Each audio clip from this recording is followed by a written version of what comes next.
Howdy, howdy, howdy. Welcome back to MCubed. We've got Cinema Scoop number 22 coming at you, coming your way. We've got Sidetrack over here, Mr. Jamie himself. Sir Jamie. Sir Jamie. Sir Jamie, of course, for the English folk.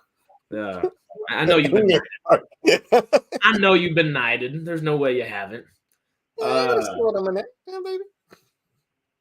It's not. I knight you here. You're an official honorary Texan from afar. I don't know if I can do that not in Texas. Give me a few months. I got you. I want a hat. I keep telling my wife, I want a hat. Right? You got to come down and get a belt buckle first. The belt buckle before the hat. That way, the hat means something. Can I just? Would that do? That'll do. That's a big enough belt buckle. I don't know where you got that from, but it's great. I've had it like 10 or 15 years. It's been my belt buckle for 10 or 15 years now, but I just love it. I'm on about my fourth belt. My belts keep going, but I love it. He's off. Which one? And then I want a hat. Okay, the question before we really jump into all this, you want a felt hat for the winter because it's typically colder out there, or because you're in beautiful Europe and you can travel and go around caravanning whenever you want? Would you rather a cooler hat for a straw hat for a nice hot day? What's better with like rain? Straw hat. Felt hat will. No, not necessarily. Felt hat will keep rain off you better than a straw hat will, technically. Well, it needs to be rain relevant. You end up having a steam at 20 though, but I'm pretty sure you'll probably have fancy like stuff like that already. Yeah, probably. But yeah, I want the hat. My wife says I'm not allowed one, but I think I should be allowed. Oh, they're great. Doesn't go down over a ponytail, but you know. It's not an issue, sir. That's not an issue. Get some hair extensions, you know. There is the area that's going. You can get a ponytail back there. I believe it. I walked into training once. I in my defense, I was really drunk. All right. Still drunk from the night before. And I walked in, and this guy, and I walked into training, and I was like, oh, God. And so I walked in, and this guy had completely bald on top. We had just that hair, and then he had a really long ponytail. And I just walked in, pulled his ponytail. Yaga. I just went, no. And then sat down. And then just sat down like this for the entire thing of the training. I worked for the NHS at the time, and supposed to be a professional. It's pretty professional. I don't think a professional should have that type of haircut. No. I think, you know. No one laughed. Everybody just looked at me like, "What is wrong with that guy?" And I just sat there like this. I fell asleep twice that day. Your brain just trying to like do anything besides think about it. I started snoring at one point. Wake me up. Oh God! God, I'm so professional. But anyway, entertaining. You know damn well every soul that watched that laughed their asses off later in the day. So whether they were laughing with you or not, right then at the moment, they laughed later. I tell you what, just to tell you another story then very quickly, then we'll actually talk about movies and things. I was watching induction. I was in an induction once for a job. And, they do that thing where you've never had a proper job, have you? But when they do a proper job, right? Come on, don't pull a face at me. I've served pizzas to people. So when you get a proper job, you have to do an induction period, right? Boring job. When you get a job that makes you want to kill yourself, they do this, and you have to go around and you have to do this like, so what you're going to do is you tell us a little bit about yourself, and I'll start. And she just says, and she stood at the front, goes, well, I'm a HR manager. My name's Jennifer, and I'm really into water sports. And then sat down, and I pissed myself laughing. I just thought that was the funniest thing I'd ever heard. And I'm like poking people next to me. She's into water sports. Come on, nobody. And everyone's just like, yeah, she likes that water skiing. I'm like, no, water sports. She likes men peeing on her. Come on. Not a thing. Not a soul. Yeah, when it got around to me, I said, my name's Jamie. I'm a clinical psychologist. I'm into BDSM and being shat on. And next. But I didn't. I just said I like football. not a purpose. Nobody laughed. Nobody.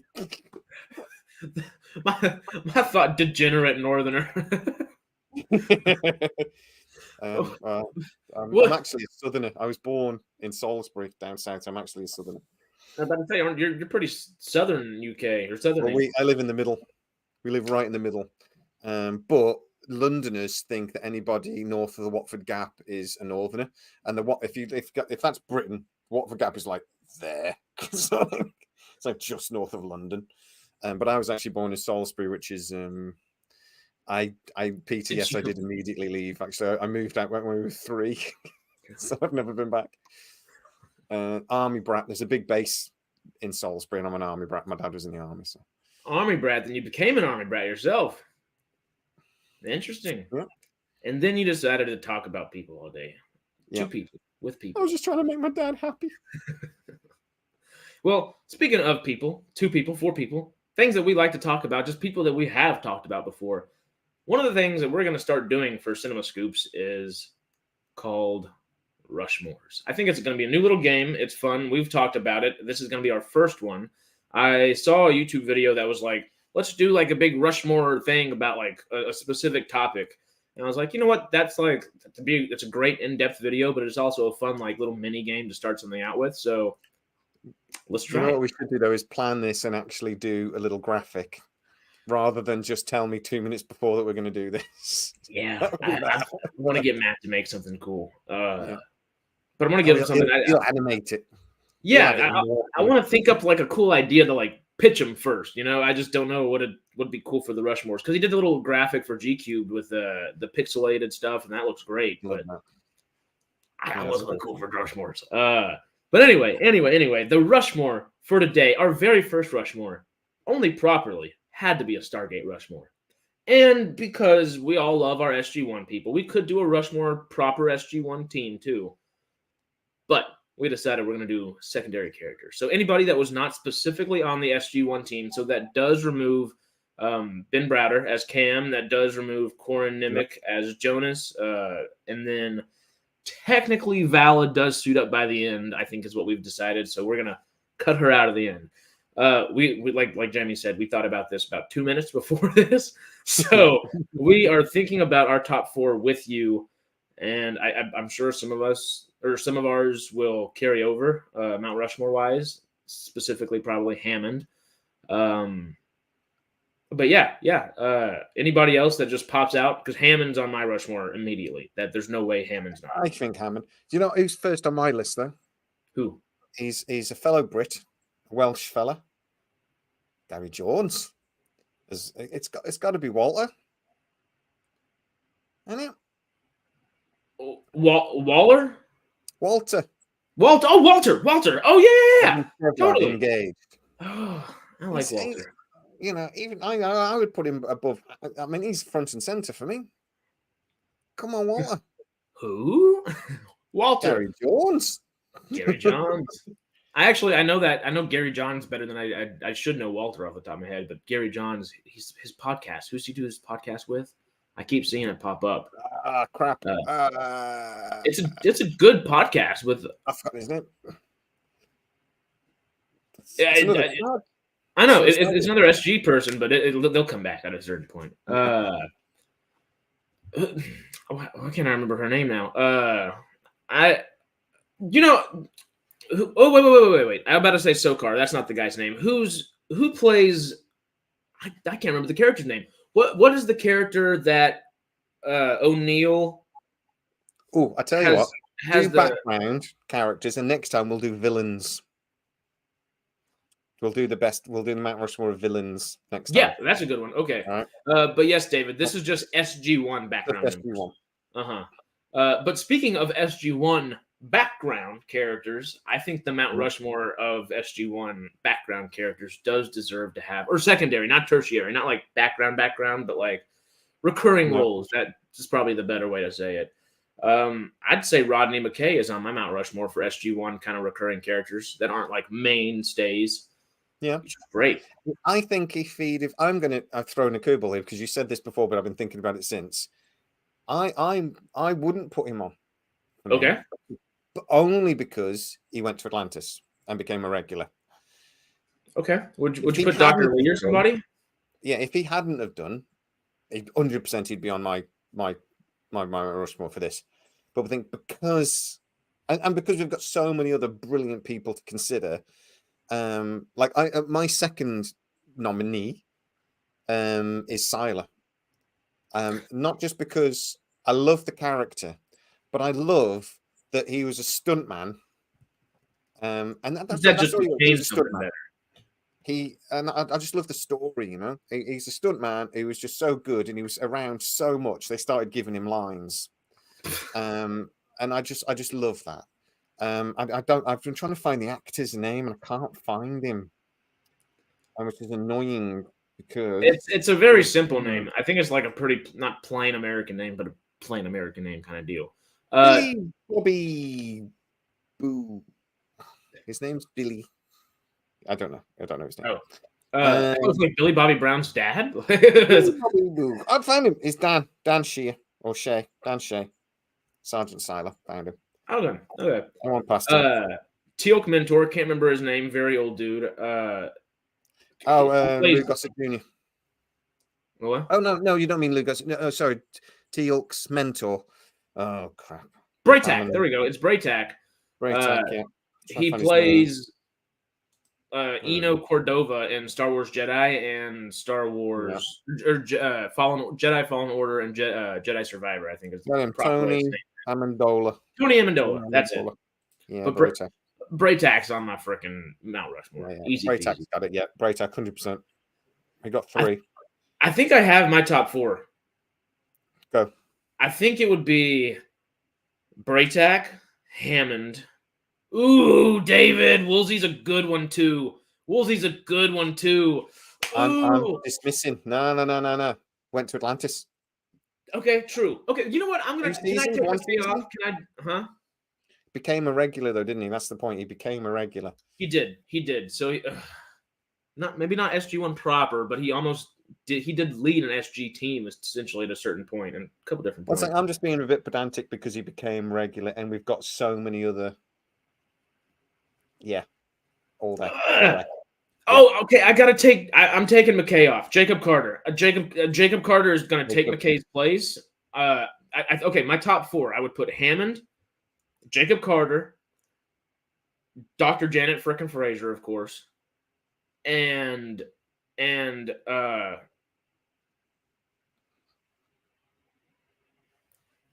see, okay, all the characters I've just named are a lot more than the character I'm about to name. I can't think of the Vala is great, but she does technically SG1 at the end. Y'all remind me of the character that O'Neill like pseudo adopts from the planet that why can't I think of the planet anymore? From Stargate the movie where Skara? Skara. I wanted to say Sokar, and I was like, obviously not Sokar. It's Skara. I love Skara, but freaking David, man, you keep putting good stuff in here, and Laura and David, y'all keep reminding me. When we do the villains, I think we need to have a conversation on whether Mayborn's a villain or not. I think primarily a villain. Isn't at times. He's just a selfish git. He's not really a villain, but I think that's the conversation. So yeah, well, we're going now. Is he a villain? He's both. I agree, Peter, but also I feel like he fits more succinctly into a villain role than he would a hero role. Mm-hmm. But he also only technically ever works for the good guys, and when he works for the bad guys, he does kind of screw them over a couple times. Yeah, he 100% screws them over. I don't know. You got one more, then come on. Well, if Mayborn can't be a villain or a hero, there are anti-heroes. Could we have an anti-hero category almost? Because Aaron Bach is going to be Mayborn and Flash Gordon, isn't it? So yep. But then Vala might even fit into that. We can kind of expand some maybe guidelines and make it not so besides SG1 proper kind of deal. Characters that wear leather. Vala. Yeah. Yeah. Those 3 characters. Yeah. Howdy, Sarah. But yeah, okay. So Scar is my 4th one for now, but I feel like there would be someone that would just fit that better. It's just he's such a big pivotal point throughout the series. Well, I'm going to say then I got because I've got the cast up in front of me, so I'm definitely going Sylar. Okay. I'm definitely going. Oh, Braytak or Jacob? I'm going Jacob. I like the actor. Don't know why. I've always really liked the actor. I don't, not that I don't love Tony Amendola, but I just love the guy that played Jacob. He's great. I'm gonna go. I am tempted to go Lexa Doig just because I love her, and I wanted to have her children.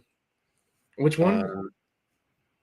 She's gorgeous. She was the doctor in the later series. She's Thingy's daughter, but she married. Oh. She actually married Michael Shanks. They've got kids together. She's Thingy's kid. Bo Bridges, Hank Landry's kid. Bo Bridges, that's right. But Major Paul Davis. That's freaking. I didn't even think about him until David said it. It was crazy. Yeah, Colin Cunningham.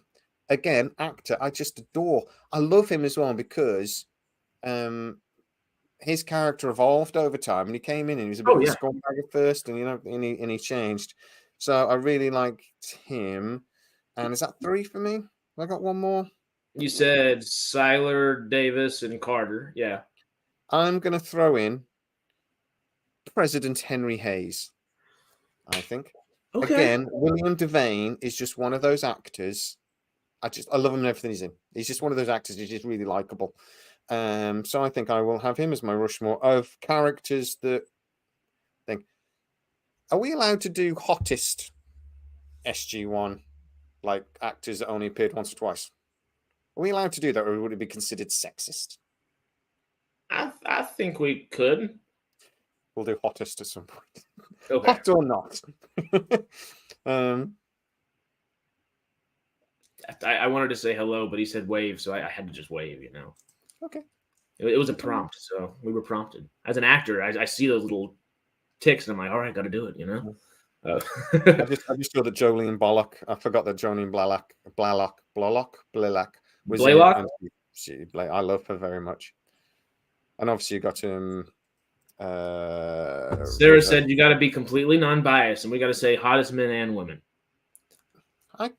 Well, you talk about hottest men. I'll talk about hottest women. Can we call in Matt to have him have backup? He could do both. He'd be right. Anyway, let's not get into that conversation.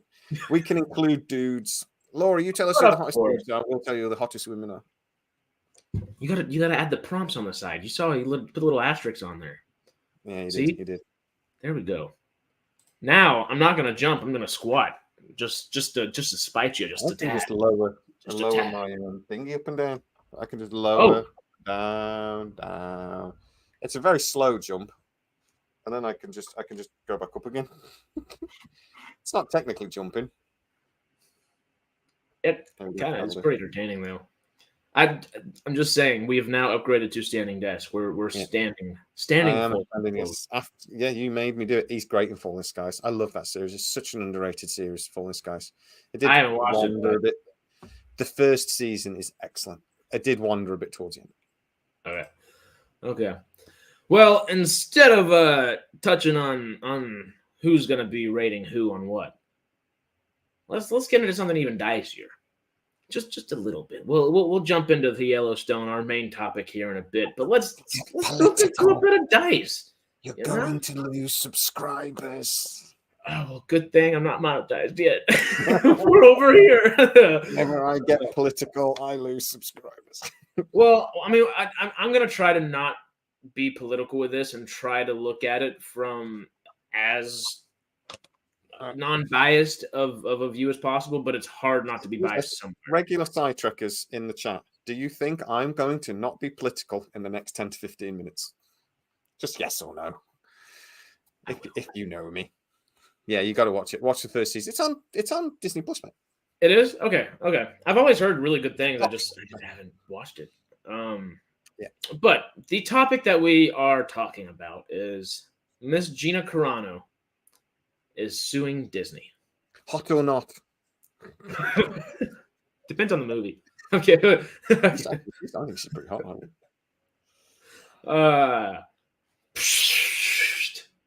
Sorry. I agree. Very hot take. But yes, not a chance. Tony knows you.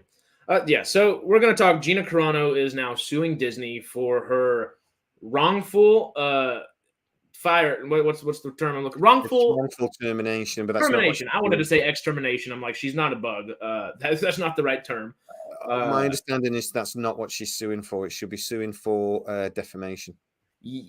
Okay. But she was never actually. Well, she wasn't employed. She was under a contract. They just decided they weren't going to give her a new one, so she was never actually sacked. Is my understanding from one of the, if I'm understanding that right? Because I thought she was like succinctly sacked. Well, the statement Disney at the time said she's not employed and she will not be in the future. Which implied that she wasn't. And I spoke, knowing we were going to talk about this, I quickly talked to somebody and they said, yeah, she wasn't terminated because she wasn't actually employed. What she's suing on is what they then said in the statement, which was that they made the reference to her social media and her cultural and religious views are abhorrent and unacceptable. That's what she's got them on. If they'd have just said she's not coming back and shut up and not said anything else, she wouldn't have a leg to stand on. But she didn't. But they didn't. They made a political point out of it, and that's why she's going to be able to sue. But it'll probably be defamation. Well, that makes sense too. Because if she's not under contract, there's no way that she's technically, by technicality, terminated. Yeah. But the other thing is that it's then that statement is then very significantly affected her career. So she will actually be able to get significant remuneration if she wins. Well, yeah.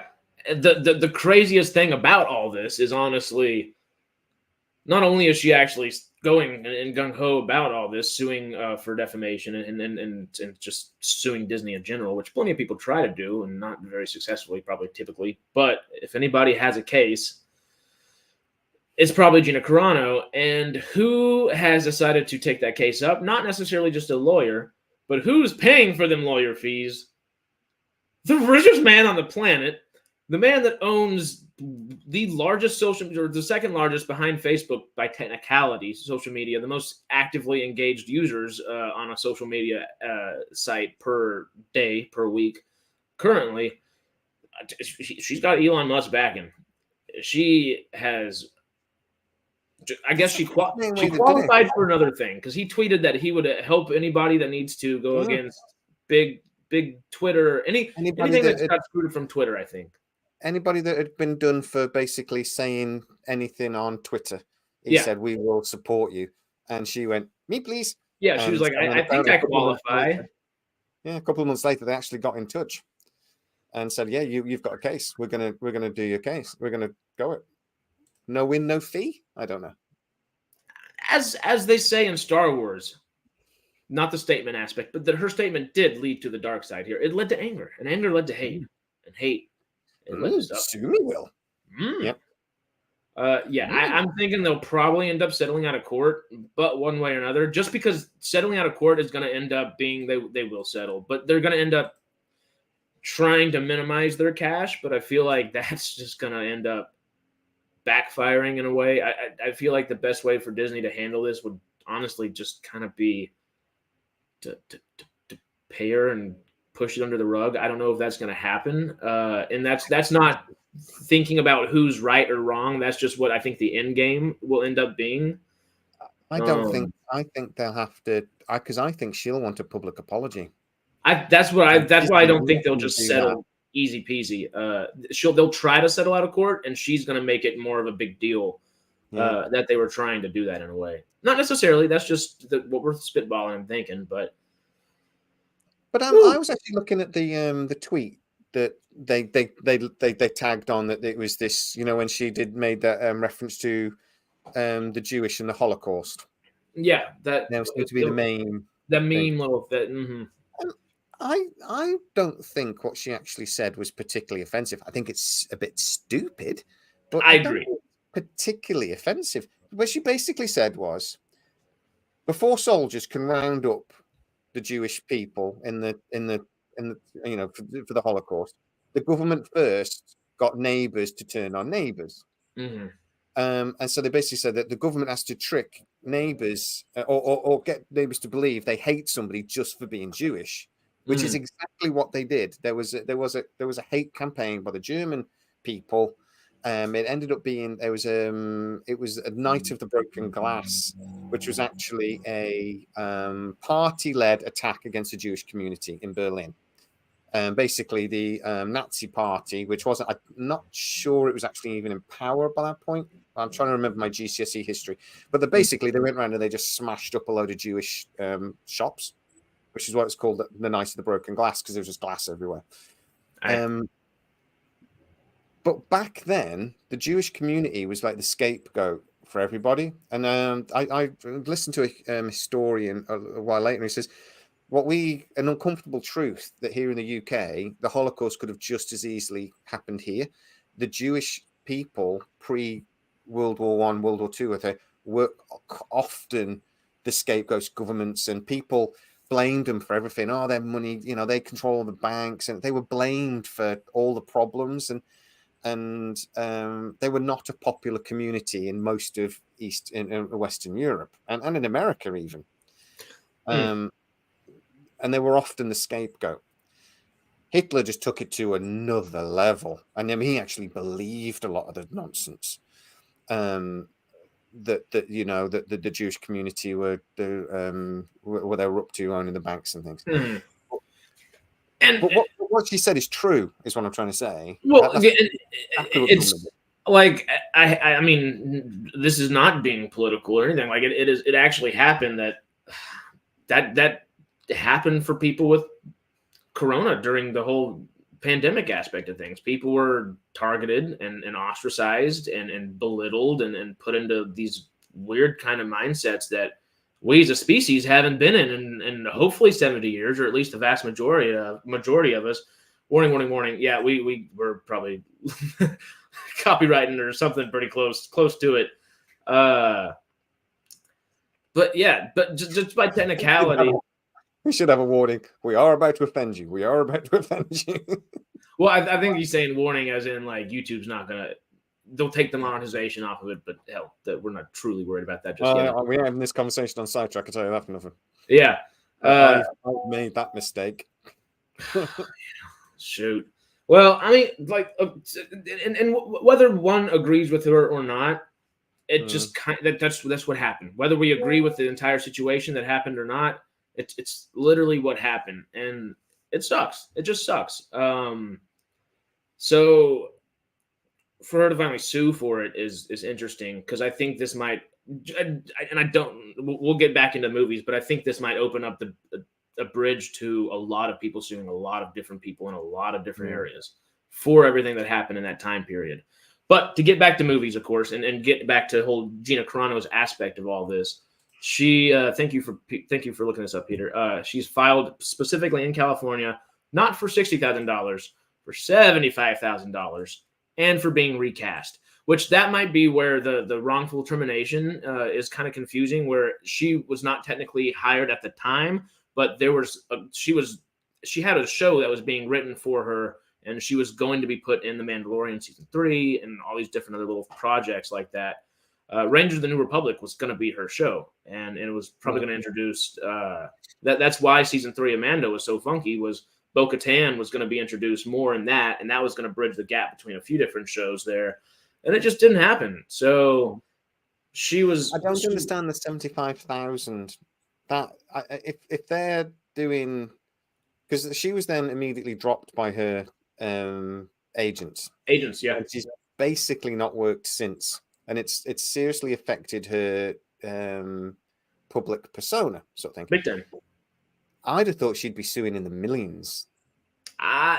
That's the weird thing as well. And part of that, because there's been a lot of online discourse about it that I've seen that has said, why is she suing somebody that she wants to be hired by again? I think that might be part of it. I don't want money necessarily, as I want you to continue to pay me. If you want to give me money, hire me, kind of deal. Might be her thought process. That's just the only thing I can think of, because for the amount of money that she was making and the way that she could, because she was a superstar at that time. People were loving her. Yeah. She was getting more and more popular, literally by the day. Deadpool. She was one of the people's favorite characters in Deadpool. Fast and Furious 5. She's in the best Fast and Furious movie. She was the reason Dwayne Johnson, The Rock's character, is as good as he is in most of the Fast and Furious franchise, because she was his heel at the very beginning in a way. She's great. Her and the other one from MMA. Who was in the other? Ronda Rousey was in Fast 6, I think. Yeah. Or Furious 6. They had both of them. Either of them really could have been. I always thought they were going to be the next big female action stars. At least they just needed the right movie. I thought Ronda Rousey was going to be the next general action star, but she just. There was a movie that happened that I think fell off. It just made her fall off in a way. Part of it was, I think, during the 2016 elections, because she started getting political and kind of shot herself in the foot. But that's wrong with Gina. Yeah, Gina's definitely shot herself in the foot with her opinions. Anyway, I think they did it both.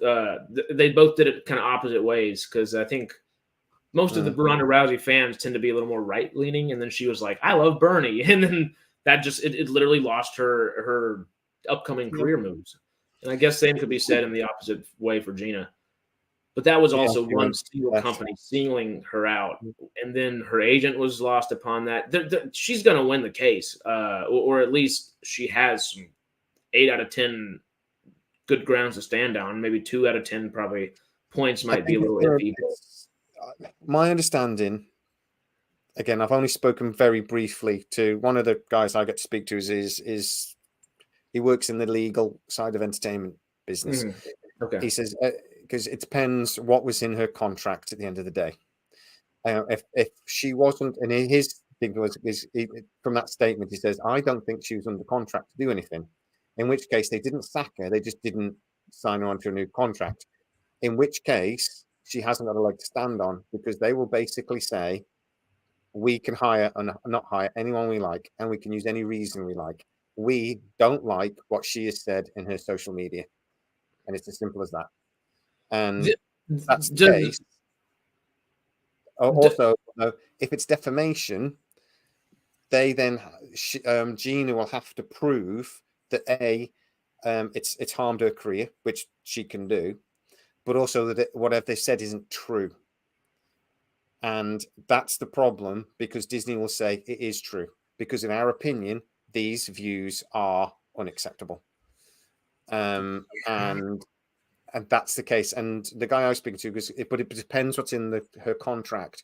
If she was contracted to do anything and they then cancelled those contracts, that's the thing. Yeah, because she was contracted to do more with them. She might not have been doing it at that exact moment, but there were things in plan. If they weren't written in contracts, they were at least publicly acknowledged and yeah. And there are things like development contracts and things that when stuff's in development that you get contracted to. But then, I mean, how cool would that have been? They need to be in a movie together. They'd have been cool. Really, I would like them in like a buddy cop movie or something. I think. Yeah. Yeah. But I was just thinking that Melissa McBride and Sandra Bullock Heat movie, as much fun as it is, and it is really funny, that would have been cooler with the two of them. That could have been funny, but really cool if it was the two of them. But something like that. So when we were talking about the Highlander remake last year, how cool would have one of them been in Highlander? No, maybe not that. I don't know about them being the Kurgan, but they could totally be other immortals just hanging around. Yeah. Cool. But you can do loads of different action movies. The only thing is they may be a little bit too action hero-y, if that makes sense. It's a bit like Arnold Schwarzenegger. He's an obvious action hero. I prefer Bruce Willis because he's not an obvious action hero. He can go do the Sixth Sense if you want him to. Yeah. Mm-hmm. But yeah. But Peter, you're correct. There's no middle ground anywhere. I mean, the U.S. particularly, because we're just always broadcasting anything and everything that we do as a country and as a nation. But there's no middle ground just about anywhere nowadays. We talk about in the film industry, we're losing a middle class in the film industry. What did we talk about that was also losing its middle class the other day? Everybody's losing their middle classes, it seems like. Everybody's losing middle ground somewhere, and people are just they're just bickering. They want to bicker, and it sucks. It really does. I think we as a species should try to do a little bit better than that, at our very least. There's an argument to say, though, that your political opinions, as long as they are not hateful, and, like, don't get me wrong, if you're a member of, in this country, it'd be the BNP, right? If you're a member of the BNP, you're really on delicate ground. It's actually for the British Nationalist Party, right? And even though on the surface they just go, we just love Britain, baby. We just really like, well, Britain, yay. What they mean is, we love Britain as long as you're pink-skinned and everyone else go, F off. Yeah. They're not quite the Ku Klux Klan, but they're not a million miles away. So but then even then, if you openly support them and you keep talking about it at work, you're going to get sacked. Right? But if you don't, if I'm a member of a political party, but I don't take that to work, I really should be left alone. You should have a right to have whatever political views you want. The problem is she slapped it all over Twitter, which is, as a public figure, she will have something in her contract about putting Disney in disrepute, making them look bad. Which is why they were able to, I guess, terminate her in the way they did. If they terminate the contract, but again, I'm not convinced they did. But I mean, if you talk about the thing like she talked about, another issue was like sort of a trans thing that she did. There was the beep bop boop. Yeah, beep bop boop. But she actually apologized about that afterwards and sort of said, Pedro Pascal explained this to me, and I kind of get it. I didn't get it. I now get it.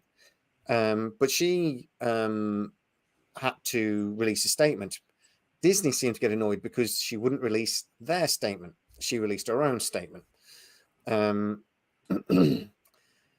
So, not for good reasons, though. Preferred pronouns, again, it's a delicate, it's a difficult subject. I've tried to get in on this subject a few times, but for personal reasons, I don't want to, because I think my view is skewed, which I won't go into. But there is a basic principle. I don't believe that, there's a principle, there's man and woman, there's no they, and I don't believe that. That's more complicated than that. But at the same time, I can't just decide tomorrow I'm going to become a woman. That's not right either. So it's a very difficult, complicated structure. It is very. Gender dysmorphia is a genuine condition. It's a genuine thing that can be medically checked, actually, because men and women's brains are different. You can tell on an MRI if they're different. And sometimes men are very, very basically, and women are born with the opposite gender's brain. And it's way more complicated than that, but on a very, very basic level, that's what it is. Yeah. But it's ridiculously rare. It's like about 1 in a million people or something silly like that. So in the UK, there'd only be like 65 people that have genuine gender dysmorphia. It's more than that, but you know what I mean. But at the moment, we've got an epidemic of kids at school saying that they want to be called it or the or whatever. And I'm sorry, that's not gender dysmorphia. That's not transgender. That's something else. And that we need to have an open, honest conversation about. The problem is you can't, because if you do, you're transphobic. Yes. And that's the end of it. The conversation's slammed.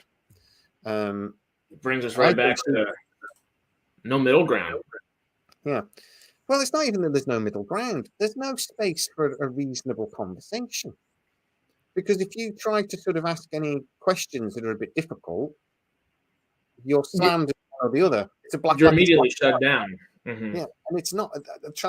Transgender issues are very grey. There's lots of different things going on in there. That's the whole point of like, I would think transgender in general is just like the epitome of gray area. Like literally, it's the definition. Yeah. Like it epitomizes it. So but, I mean, some of these kids have got there's a mental health issue going on, but that can't be talked about, because if you say you're not, to your little lad, you're not a girl, you've got a mental health issue that we need to talk about. We need to have this. We need to deal with this. Then you're transphobic, and I'm like, no, there's a genuine It's not all of them. It's not, because it's not black and white. It's not one or other. And there's a million, there's lots of different things going on. So because I work in mental health, these things are a bit like, or I used to, I don't anymore. But what I'm trying to say is that there are complicated issues going on here that can't be just put into one box or another, but people want it to go in one box or another. It's not that easy. Mm-hmm. But you need to talk about that. We need to have difficult conversations to be able to get to a point where we can manage it.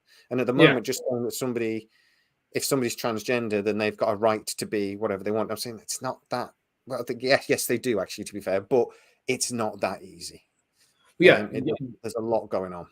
Everybody deserves the same human rights, but to favor other specific people over other people is inherently wrong. One way or another is going to ostracize somebody, and that's hopefully not the goal, But also, I mean, it's we're also though ignoring issues that actually do need help. There's a lot, like I say, if you've got a kid that's got a mental health issue because they're stressed or they're bullied or something else, and they just desperately do what they want on some sort of subconscious level. I want to be someone else. I don't want to be me anymore. I'm going to be so they latch onto this thing of becoming, well, I can be someone completely different. Mm-hmm. That's a mental health issue. And I don't mean by my mental health issue, I don't mean you're crazy or anything like that. There's a plethora of mental health things. Stress is a mental health condition. Anxiety is a mental health condition, sort of thing. So what I'm trying to say is, if you just go on, well, the transgender, they've got a right, you're then ignoring the potentially underlying problem. Mm-hmm. So you've got a whole generation of kids who aren't getting the help they need. But also then people that genuinely are transgender, there is that general thing going on. It's like watering down that as well. So you're almost taking something away from them. I would totally think so. I think a lot. I mean, I don't want to continue expanding upon this topic necessarily, but I feel like a lot of that goes into some of what J.K. Rowling said too. Is like she didn't necessarily say anything bad against anybody. She just said like, I still want to be allowed to be me. Is kind of what she said, and then of course things spiraled into whatever direction. But that was like the original statement. It's kind of the one thing that I guess we've just forgotten in everything, whether we're talking about SAG strikes, whether we're talking about transgender issues, whether anything and everything, is it's the middle ground is a big part of it. But truly, I think the thing that epitomizes that middle ground is compromise. Compromise is two sides of people not ending up being as happy as they thought they would be, but finding that middle ground that works for both of them. And we've forgotten how to do that. We've completely forgotten how to do that. Whether we're making movie contracts, whether we're just talking in a day-to-day basis, just with our neighbors. It's weird. It's weird. But yeah, danger, Will Robbins. Yeah. Well, I mean, I got into a lot of her tweets about COVID and everything else. And again, come from a medical background, they just pissed me off. Yeah. And the election fraud, that just pissed me off. But because it's just ignorant. The masks thing, it's just ignorance.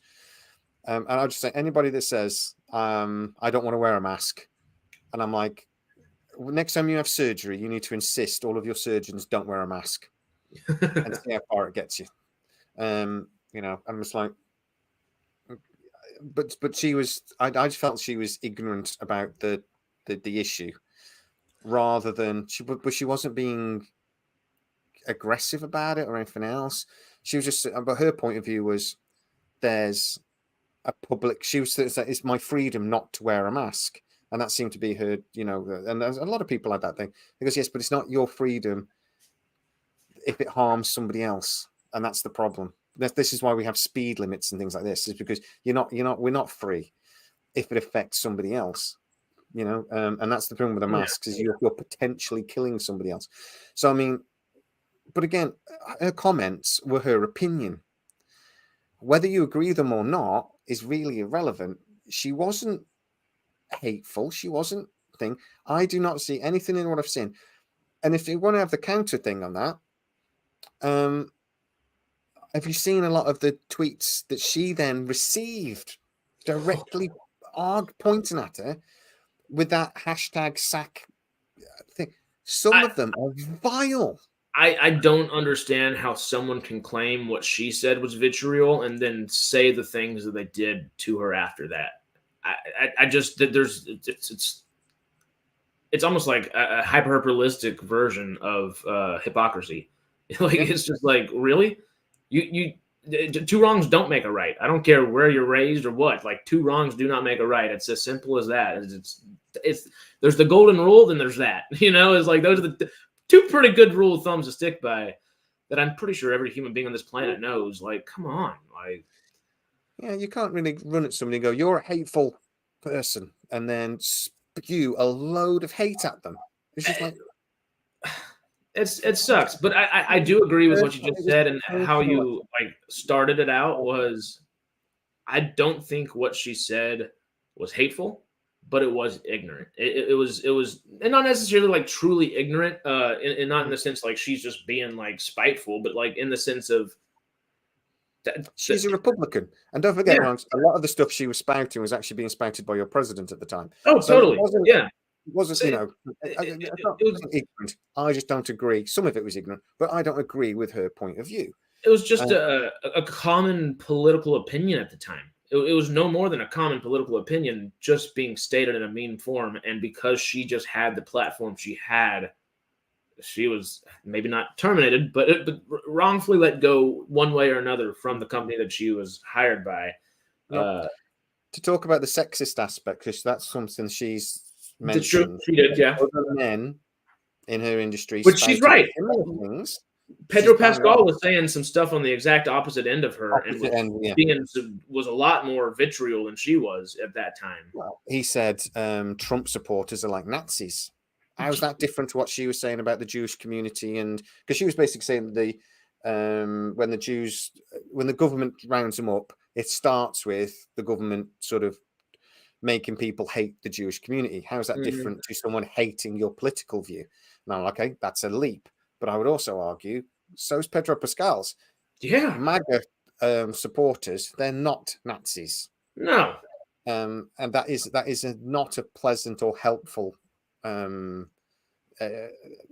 simile or connection to make. It's not. I don't like either side. I'm not a member of either political party, and I don't like either one of them. But hell, I'm from Texas. I know plenty of people that are MAGA-ish. MAGA-ish. I couldn't tell you a single one of them that want to do anything that was related to back in 1944 in that back part of the world.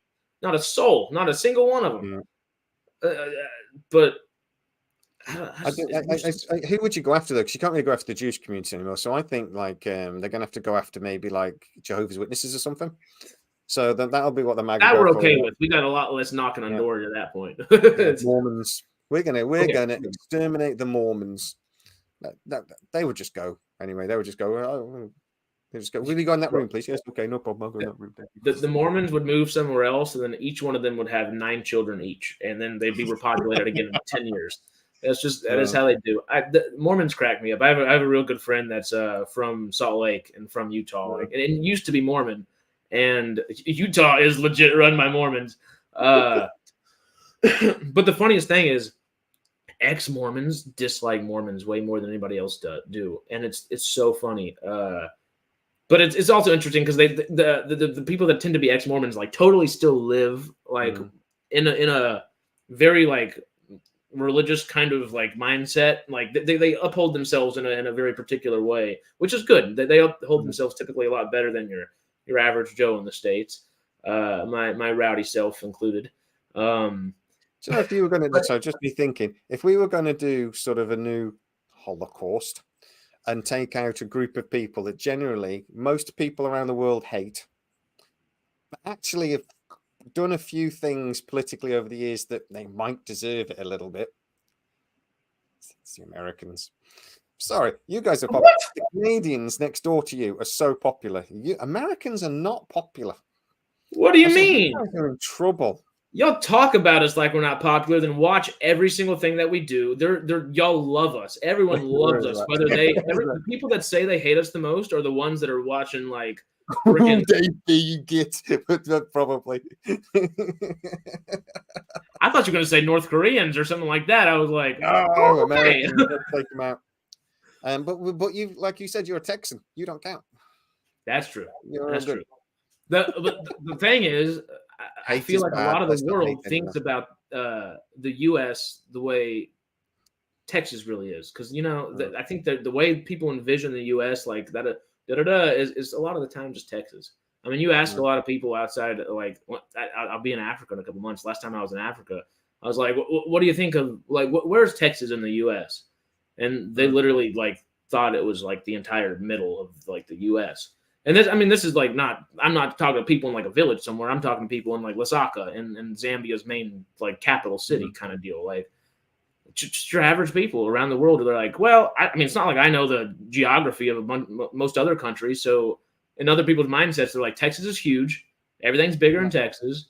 When we think of the U.S. Draw Texas. Please do. Give us a map of the U.S. real fast. I reckon I can roughly draw Texas. This will actually be a good segue back into our Yellowstone conversation here in a minute. Kind of like, can you see it? I can't see it. Stupid, like kind of like that. You got the bottom part right. Texas. That's about that. That was maybe 1/5 of Texas. Oh, okay. Well, it wasn't in thingy. I mean, it's not actually that big. It wasn't to scale.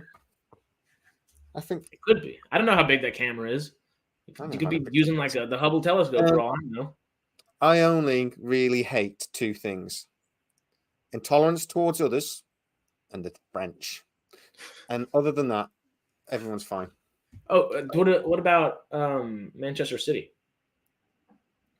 I don't hate them. I feel sorry for them. Oh, okay.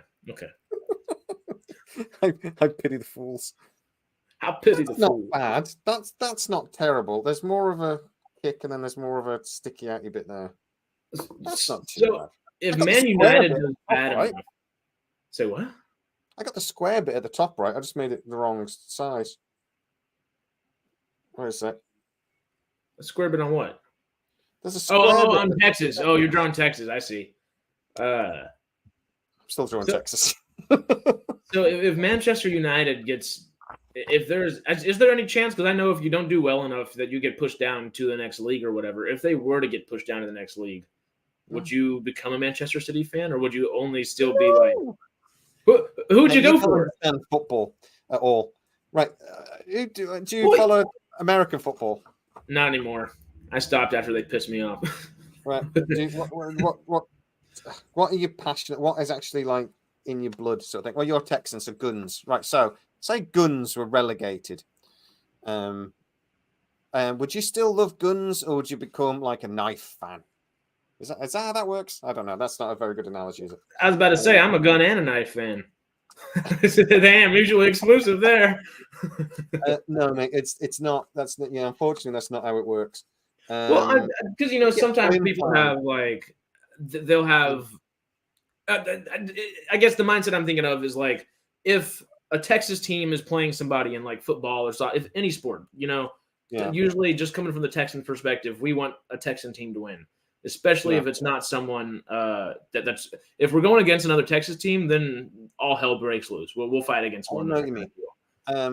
It's a bit like I'm a Manchester United fan. I'm an England fan, so I support all the players from England when we're playing other ones. I'm a European if we're playing golf, sort of thing. It's that sort of thing, isn't it? How have I messed that up? Sorry, I'm doing that. I'm making myself a paper airplane. Don't know why. Out of Texas? Yeah, out of Texas. Yeah, the piece of paper I put in Texas. So, paper airplane. That's a quick airplane, though. Crashed. But yeah, once you're a team, you are that for life. Yeah. Well, that's my mindset. Like I'm Texans and Packers, but I like the Saints and I like the Cowboys too. So if they're playing against somebody else, if they're playing against my Texans or Packers, I want my Texans or Packers to win. But if those two teams are playing against anybody else, those are like my secondary. Teams I like. Okay. Because I mean, it's like David B just mentioned Spurs. I quite like Spurs. They're just one of those teams that they play in a fun way. They play. They. I thought he was talking about David basketball. Levy is brilliant. He's a brilliant boss. He's just, I like Spurs, but they're no threat to us. So, well, they are at the moment because we're no threat to anyone. But the teams I hate are Arsenal, Liverpool, Man City. Even though I don't really hate Man City, I'm like I said, I just feel sorry for them. And Leeds randomly, because we used to have a big rivalry with Leeds. But yeah, this is a random conversation. But yeah, once you pick your team, that's your team. That's it. I think the randomness of it is our brains were just like, we talked about some heavy stuff for half an hour, so let's find a way to go back into something else. Yeah. Which, speaking of, not too heavy, but heavy on the pocketbook for old Paramount, especially. Have we sorted the Gina thing out? Then we sorted that, whether we. What is our final thought process? Because I agree with how you started it, and I agree with the kind of like what she said was not truly hateful. It was, I want to say hyperbole. It was I'm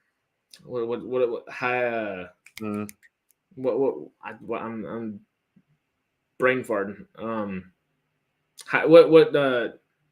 And does the exact opposite of you. Hyperbole. Well, I just said it earlier. For me, she wasn't inciting violence. She wasn't inciting hate. She was expressing her own opinion, and she was expressing it in a relatively thoughtful way.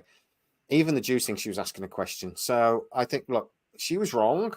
I don't personally agree with a lot of what she said, but at the same time, I think somebody said it earlier. I wouldn't disagree with her. She squashed my head like a grape.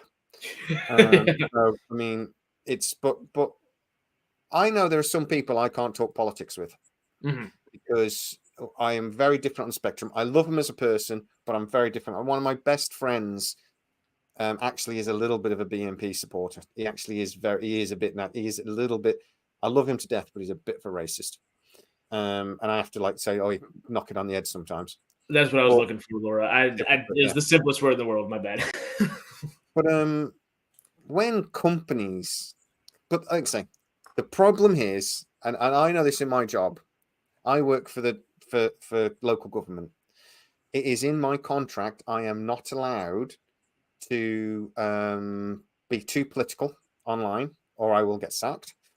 Mainly because, though, obviously, in theory, my employer is whoever's in charge at the time. So it's Labour at the moment. Oh, no, Conservatives at the moment. So particularly around times of the vote, like the national vote sort of thing, I'm actually not allowed in my contract to express an opinion either way, because I'm a representative of the council, and the council has to be neutral. So, and I represent the council. So that's in my contract. Yeah. And I am not allowed, again, to do anything online that would put the council in disrepute. So I get around that by I don't put anything on the internet to say I work for the council. So then when I get pictures of me drunk with a traffic cone on my head and my pants around my ankles going, I'm fine, because I'm not putting the council in disrepute, because I don't represent myself as being in the council. Aye. He's stuck. She can't do either of those things. So what she says matters, because she represents, as far as Disney are concerned, she represents Disney. Their brand, yeah. So, yeah, it's dicey. Yeah. Pete Moore just pointed out that I have just then represented myself as working for the council. I almost said it while you were saying it, but I was like, tell you which one. And we've got loads. But I hope I've done nothing on here that would put the council in disrepute, or I'm getting sacked.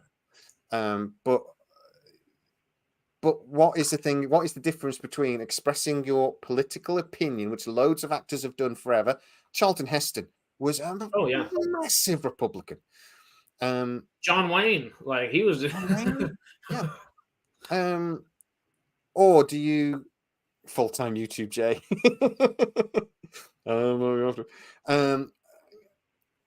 But there has to be a line. That's the point, though. If you start being hateful, being things, you're going to get yourself sacked. So where's the line? That's what I'm trying to say. Yeah. I agree with you. What to do? We're about to jump into some more fun topics, but we've been talking about the whole Gina Carano suing Disney aspect of things right now. But yeah, no, I'm totally with you. The hypocrite is the word I was looking for. I said hyperbole, and the HY just my brain just kerfuddled for a little bit there. But really, yeah, resect other people. Always resect other people. Yeah, I'm sorry, I had to. Respect. RESECT. Find out what it means to me. RESECT. To me. I like on respect other people. Immediately start making fun of them. Love you, Peter. But Ronald Reagan. That's great. That's brilliant. But yeah, I really think you summed it up. Literally, with the first thing you said was, what she said wasn't necessarily hateful. It might not have been the brightest thing to have said. But it probably didn't negate, or it probably didn't necessitate a termination or a future. What would you say? A future non-job? Setting a precedent that you really don't want to set, because you can't start sacking actors for being stupid, or there will be very few actors. Yeah, it'll be like Tom Hanks and there we go. Dolph Lundgren. That'll be about it. Yeah. If you just start sacking people for their intelligence, she wasn't. It wasn't an intelligent thing she said. No, it was not. But that Yellowstone. Let's talk about my favorite show on TV right now. Let's talk about some more drama. Some drama. So, Miss Kelly Riley, Luke Grimes, and Cole Hauser. 2 out of their other, well, technically the only 2 fully blooded Duttons here. Plus, the one that just married into the family recently. Spoilers, by the way. Sorry, y'all. But this is like a year and a half ago anyway. You got to be caught up. You got to be caught up on old Yellowstone. I've only just caught up. Me too. Yeah, that's why I'm saying that. Episode about a month ago. So that's a good point too. Who cares? Who cares at the end of the day? But yeah, that's a really good point for Gina. Does it matter if you're a reporter? Does it matter your political views? Or I mean, for an actor, I would argue it has absolutely no relevance on your ability to do your job. Not at all. As an actor, I mean, you were saying the mental health earlier. I was like, well, that sounds like actors just wanting to go be different people for a little bit. But it's the healthy way of doing it. I promise. Not always though. Talk about Heath Ledger for a second. Shia LaBeouf, Heath Ledger. I mean, there's some cases. Jared Leto. Anyway. Then again, yeah. Who cares what their opinions are? Can you separate the art from the artist? And I feel like a reporter, even if they are biased one way or another, they need to have the ability to not write in a biased way. But that's a bigger ask than. I'll tell you what, though, if you had a sports star that rocked up with a swastika tattooed on his neck, does he get sacked? Probably. Well, I would say it's an Islamic peace symbol. Technically, yeah, that's true. But that's what I mean. Though your political views don't affect your ability to be a footballer or a baseball player. But unfortunately, it's about more than your ability on the pitch. It's about your public persona as well nowadays because of social media and everything. So if you're a sportsman and you start making this is your political views, you're going to get sacked. Not to jump back into it, because we could talk about it for another hour, but we're like the way that this is so leveled and like it's an onion with the way the law, the legality is going to have to, I guess, tear it apart in a lot of ways. There's so many different levels to it that on the surface is just a comment and all right, you're not going to work for us anymore. But there are like they have to take social media into account. They have to take the pandemic into account. It's funky. And it's going to only get funkier. Last comment on this that I'm going to make, and then we'll move on. Okay. I think Gina pissed somebody off. Oh, I'm telling you, if she was more popular or if she was Tom Cruise, remembering Tom Cruise's cultural and political views aren't always, Mr. Scientology. Up there. He said some pretty unpleasant things from his religion, but he's popular, so it's ignored. If she was more popular, or if she hadn't, I think she's annoyed somebody in power. Maybe it was that statement that they told her, just release this statement, and she said no, and that annoyed him. At the end of the day, if she was more popular, they'd have ignored it. Do you think, obviously we're just spitballing and speculating, but do you think that person may be Chapek? Because I've thought that for a while, that I think Chapek was just so gung-ho about changing everything. He was like, oh, if you're going to piss us off, you're just another thing that we're changing. It's like change might be the only constant in life, but that doesn't mean you have to change everybody's prospective jobs. You know about the court case, the evidence is going to be that she will put up the tweets from 1 million actors that have said something slightly left or right wing and say you didn't sack them. Well, you didn't tell them that their behavior is unacceptable. That will be one area. I might be not correct saying this, but I think Pedro Pascal's even come out and been like, he hasn't said what he said was bad or anything. I don't think he's like said, oh, well, I'm going to take back my opinions or anything like that. But I think he said like, he supports Gina in the aspect of like, hey, don't get fired for something like that kind of deal. Because at the end of the day, in court, she's going to have to go show her own castmates' tweets and be like, this person I literally worked with was on the same set as me, doing the exact same things, tweeting the exact same things on the opposite side, and you didn't fire him. Why? And how are you going to say anything against that in court? Good luck, Disney. They got the right lawyers to view something, but still. Even Disney, they don't sometimes sack actors when they're accused of sexual misconduct or. Well, Jonathan Majors for the past 8 months. Well, yeah, sometimes they're committing crimes and they don't sack them. What was the idiot, the Flash guy done for? Ezra Miller at Warner Brothers Discovery. The fact that Warner Brothers didn't fire him and just replace him entirely 3 years ago, even with the amount of money they continued to spend on the Flash movie, and instead of just replacing him at a certain point. And Amber Heard, another thing that, and Disney will do the exact opposite. People get like Johnny Depp, you're another person. Like, hey, he didn't do everything that he was. Is Amber Heard still in Aquaman 2? Because I'm probably she still is. She had a bigger role than I expected her to, honestly. And she was good in it. She was good in what she did, but you can't say what you did and bring that into the public court of law and expect, I guess, goodwill in a lot of ways.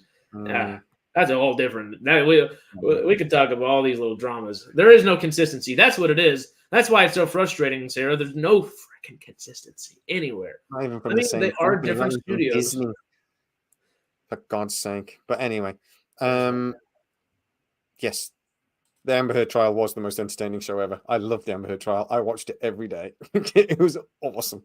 But anyway, Yellowstone. To get back into another trial that's going on is not truly a trial. I guess they brought it to court to a degree. The Kevin Costner and Taylor Sheridan. But I don't think it's like a hefty court thing. It's more like we got to get this moving, and somebody actually has to make a decision somewhere.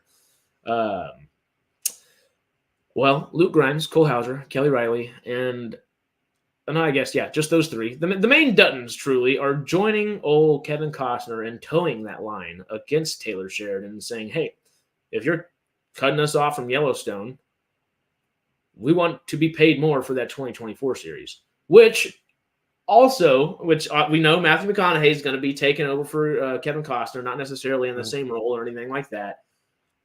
Yeah, but you see Michelle Pfeiffer is in talks for 2024? I love me some Michelle Pfeiffer. I think she'd be great in something Taylor Sheridan. She's just great. And the way that Taylor Sheridan worked with Helen Mirren for 1923, I think Michelle Pfeiffer would be even a better fit. I think that's a great casting. But that being said, do you like that the Dutton family is asking? Do you think they deserve it at this rate? I don't know the exact dollar figures they're asking for, but my mindset of trying to process the thought process that they're going into it with is, okay, this show's over. We're about to start season 1 of a new show. Hopefully it'll go 6, 7 seasons, 5, 6 seasons like Yellowstone did. But we talked about it the other day. Those first 2 or 3 seasons, you don't have to pay actors as much. Then they get the pay bump in the 4th season. Is this a way to not like get these big actors back and not have to pay them as much in a new series? Do you think that might be part of the issue at hand here and why these guys are willing, like, oh, Taylor Sheridan, you've given us a better career than we probably ever would have had without Yellowstone. But, hey, we're your friends. Treat us like your friends. Don't do that. That's just a thought. It really depends on how much they want these actors for the new show at the end of the day. Mm-hmm. We've had things like this in the past where the actors have got together, like Friends did it. Everyone, the Friends cast did it, and they were getting like £1 million an episode back then. I don't think it was quite that much, but it was a lot of money. The actors, Big Bang Theory did it. Mm. They got together and basically said, look, those fringe actors that then became bigger actors, they became the wives or whatever. They said, look, they should be on the same money as us. I think Game of Thrones did it at a certain point. Game of Thrones did it. Mm-hmm. This is more going into the sexist side of thing, but Ryan Reynolds did it recently with Red One. What was it called? Red something with Gal Gadot. Oh, the Ryan Gosling, Gal Gadot, and Ryan Reynolds and The Rock and Dwayne Johnson and Gal Gadot. Last year Netflix movie. That's Red One or Red something because Red. They're also doing another Christmas movie this Christmas. Yeah, they're next year. Yeah, that's The Rock and is that The Rock and Ryan Reynolds again? That's The Rock and J.K. Simmons. But Gal Gadot, Ryan Reynolds, and then The Rock. So Gal Gadot, basically they were on set apparently. They found out how much Gal Gadot was earning, and The Rock and Ryan Reynolds walked off and said, "We're not coming back until you redo a contract. She should be on exactly the same money as us." And until actors start doing that,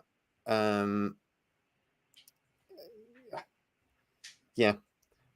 Sorry, I was reading the Tony's message. Yeah. Tony's thing gave some time around cost cutting seems to be coming up in a lot in the last 18 months. There seems to be more of this. Well, what's been going on the last 18 months, especially in the Hollywood industry? Either strikes or a pandemic, or trying to come back from a pandemic and find a way to, because the film landscape has changed. Like we talked about, the blockbusters they're still blockbusting, but they're not blockbusting to the degree they were. And the ones that are very specific ones like Jurassic World or Avatar or something like that, where you can still have a $500, $600, $700, $800 million movie, but where we were hitting 10 movies a year getting $1 billion, but 3 or 4 movies a year hitting $1 billion or very up next to it kind of deal. It's just that ain't the way it's going to be now. And I think from the pandemic, that's really the only middle ground that we're gaining is hopefully a middle budget movie back. And I think we're starting to see that with things like The Creator and then Foundation for Apple Plus and stuff like that. The mindset's changed. But yeah. And I would agree. Cost cutting and getting the spending under control is a massive issue right now in Hollywood. There's a lot of shows that are on pause, and I would include Stargate and lots of other shows that are on pause right now because they're trying to get their they're trying to get their house in order. Basically, they need to get a lot of things straight, and a lot of things are changing in Hollywood right now. And I think there's I mean, J. Mark Krasinski talked about this today. I've been talking about how Babylon 5 isn't going to happen. He still thinks it is. He thinks it is still going to happen. He says one of the things he's saying is though that they're waiting for a lot of things to shake out before they make a decision. I know that's not right, unfortunately, for that show, or at least that's not right now. So there is a lot of that going on in Hollywood at the moment because they've spent too much pigging money, and now shareholders are demanding profit, and they're not making any. No, streaming has taken profit out of the industry in a lot of ways. It's handy as it is. This happens in almost every industry. You get like you get a bubble, And they did this in Hollywood in the last 5 years or so, that they all jumped on the streaming bandwagon, and they all thought they were going to make a fortune, and this was going to happen. And they all needed to be first, or they'd get left behind. So they just spent, and then they've now sort of gone, oh, shit, we've all massively overspent. Yeah. And now Warner Brothers owes $50 billion, Paramount owes $15 billion. Disney was losing $500 million a quarter at one point. It's like everyone's sort of going, oh my God, how the hell did this happen? It's because you're all desperately trying to be first. And you've lost. Everyone lost. So now they're having to reconnect and having to do this. And cost cutting is we're going to see it. And the other thing is, you've then got East Asia producing stuff. You've got stuff in North Africa. Britain and Europe are producing things very nicely. Thank you very much. Are you sure about that? Oh, yes. We make much better television than you guys. Slow Horses was the best TV show last year. It was amazing. No, Yellowstone was. I don't want to. I love the point you're making, though, but you just made me think something. It's not true. It's not remotely accurate. But I say lots of things that aren't remotely accurate. But we can't start judging me for that now. I've been doing this for 3 years. The question that came to mind when you said that was, I think it probably would be accurate pound per pound, like TV show per TV show. But with the amount of shows that the U.S. tends to make per year, I feel like we do have more. We have better TV shows, but part of that's just because we're throwing stuff at the wall and seeing what sticks. And I think there's an element of, obviously, being English speaking is a big advantage, because the Western Europe still prefers stuff in English. We've got that. The thing is that, I mean, English is the most spoken language on the planet. It's the most spoken second language on the planet. So even people in China, they'll have a Chinese dubbed version, but they'll also sell the English version because they prefer it. Totally. I think that'll change a lot more with AI coming in and AI doing a lot of the dubbing for people. I think that'll change, actually. But anyway, for now, that's what happens. One of the things that AI actually will be good at is that they'll even be able to adjust the mouth movement. So they'll be able to completely redo a movie for a different language, and they won't have to reshoot anything. It'll all just go through an AI wash. It's amazing. It is actually pretty cool. But anyway, it's the one thing I like about AI. All right, just the one. There's lots of other things about AI that terrify me. That is true. But there are some cool things. It's not really AI though, anyway. But anyway, sure. We're getting off that. Let's not open that can of worms. But the I just completely even forgot my point. Oh no, I would say though that Hollywood, it's making stuff good is becoming international. Hollywood isn't even in Hollywood anymore. You can't even say American TV, because even American stuff is filmed all over the world. How many movies are filmed in Britain? Loads. So entertainment, it's me and Sarah are on exactly the same thing there. Entertainment is global, and tech is what's made it so accessible. You guys don't monopolize the technology anymore. It's gone worldwide, and that's one of the problems with Hollywood and the strikes and the deal that they got was it does tie one hand behind Hollywood or America. It does make, because they need to make stuff cheaper, not more expensive. Really, it is Hollywood, and then that's one of the biggest things about the strikes that aggravated me as an actor that we talked about a few times. I'm like, hey, SAG, still come on, hire me one day, but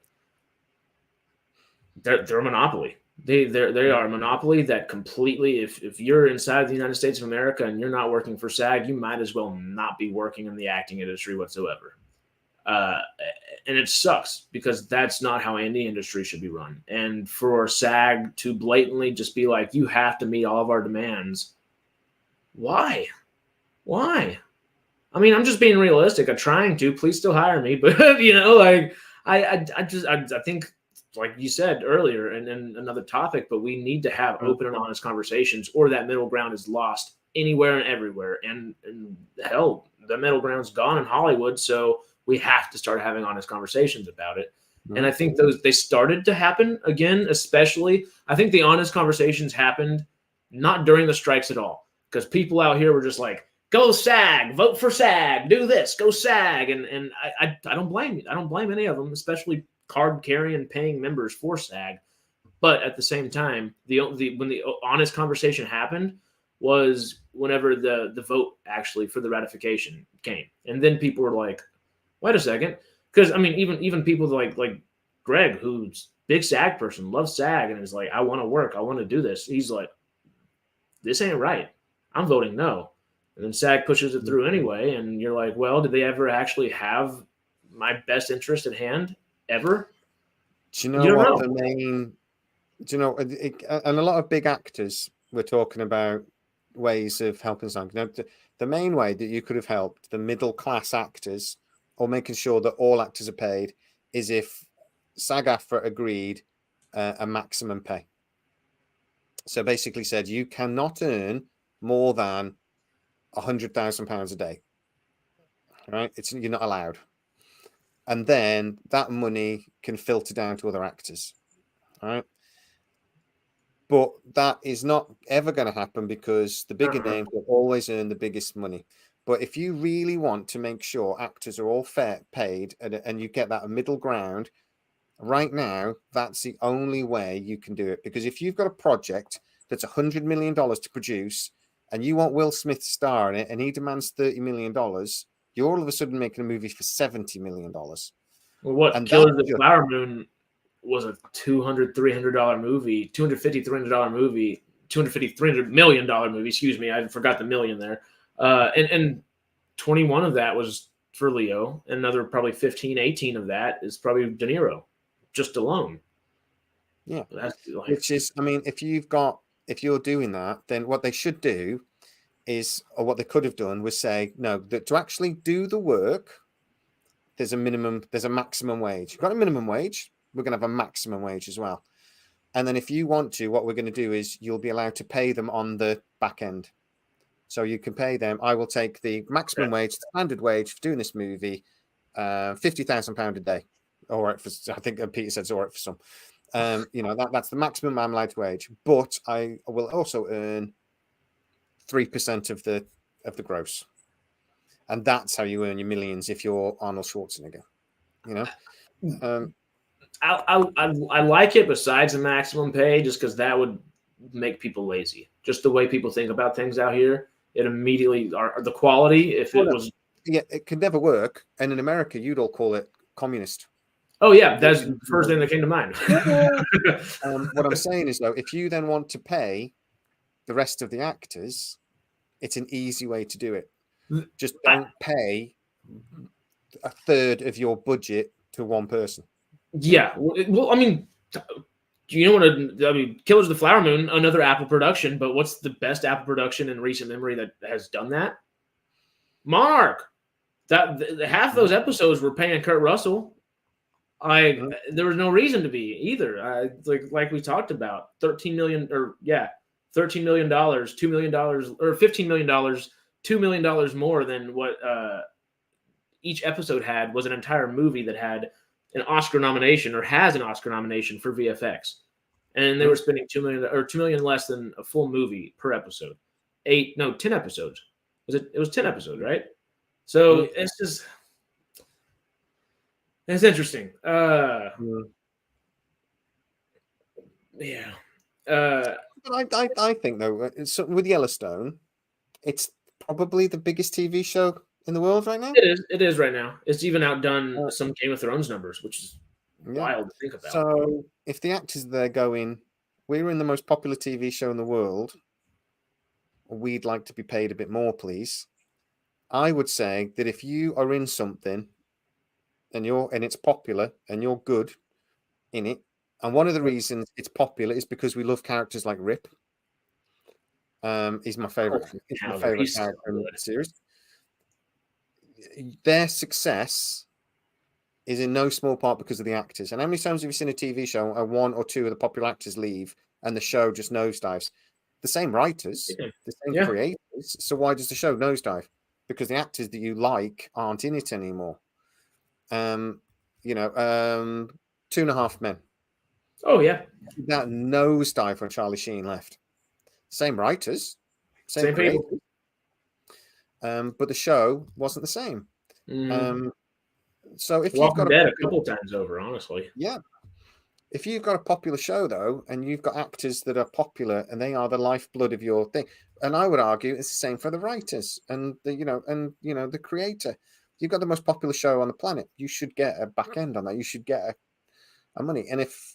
But this shouldn't be, the actors shouldn't be making this public. I don't think. I don't know if this is leaked or it's because did you say it's related to a court case potentially? I didn't actually read the story. Sorry. Well, I don't think this is. Costner and Sheridan might go into a little bit of court drama, because of things that are contractually obligated, I guess. Because there's a lot of actors that have, like, Statham and The Rock, or two of them that had, whenever they did Hobbs and Shaw, their contracts were like, neither one of us can lose a fight. So that's why the fights end up like, okay, well, neither one of them have lost a fight in any of these movies. Is like, that's literally in their contract. They cannot lose a fight.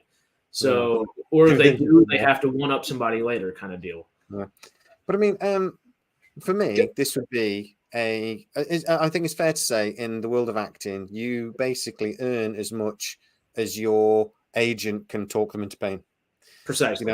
It's that's it. So if it was me, and I was, the 4 or 5 main actors, I'd be getting in a room, I'd be getting with my agents and saying, right, this is what we're on now, and this is what we want.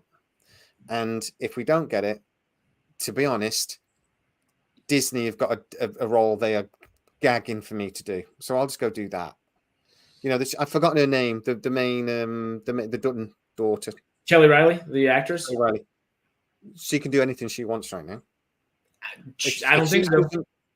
Well, if she doesn't do 2024, there will be a long queue of people offering her a job. Whether she'll be successful or not is different, but she will get a job. Yes, for everybody besides her. She's actually kind of like their black sheep. She's literally like the character she plays. I don't know if that's how the actress is in real life, but she's notoriously, like, not super well known to work with. Okay, I didn't know that, to be fair. And I mean, the biggest thing she's been in besides Yellowstone was 3 years ago, was that Malignant horror movie with James Wan.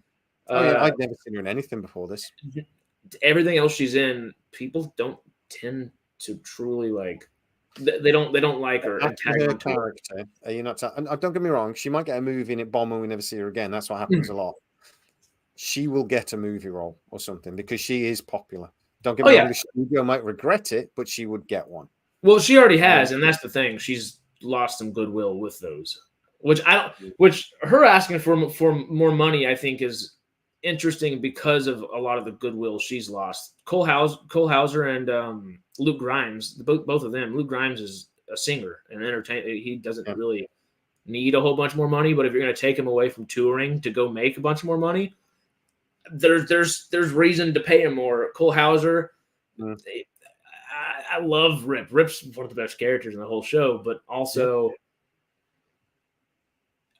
is Cole Hauser. Did you know his name before we started the stream? I've never seen anything before. That's the biggest issue with them jumping for that. I just don't know if they're able to do a Kevin Costner with that. Any actor you've got in a show like this, though, that generally is so loved, they really have to pick their next role very, very carefully. Because if they don't, it ends their career.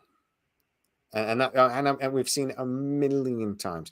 I was reading about the actress from Saved by the Bell today, and I've forgotten her name. Never been on a part since. I was reading something. She's had bulimia and everything.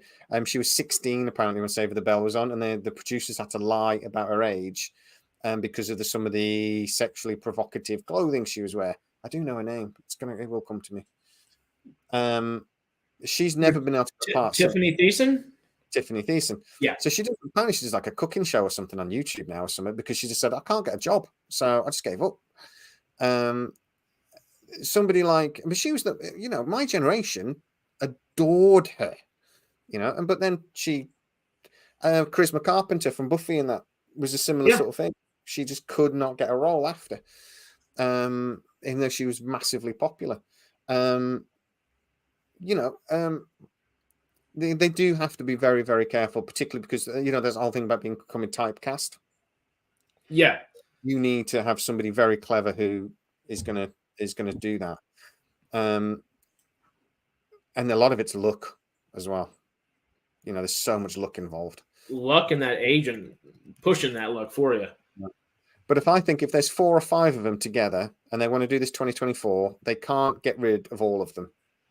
Well, to be honest, they could. But it'd be weird, but yeah. You just rewrite it. You just write it, they all die. Actually, you could write it really easily. They lose the ranch.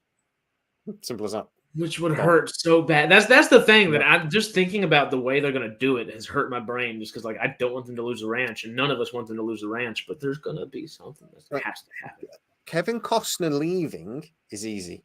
They basically hinted it from day one, and they keep going on and on and on about how what's going to happen when I die.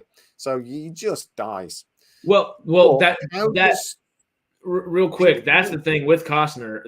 That was why I brought up the stay them in the Rock in their contracts, where they can't lose a fight. Costner has written that you cannot kill him off in the series, or you can't even write him off in the series if it belittles him as an actor or the character whatsoever. Like it's really specific. What you're saying is he can't do a Hutchinson. He can't die with an orange in his mouth strapped up in his wardrobe. Can't do that. Suicide wouldn't fit. There's a whole ways his character. He's always running towards danger. He'll die like a cowboy, won't he? He'll like the guy in one of the episodes. He died on the mountain. He'll die like that.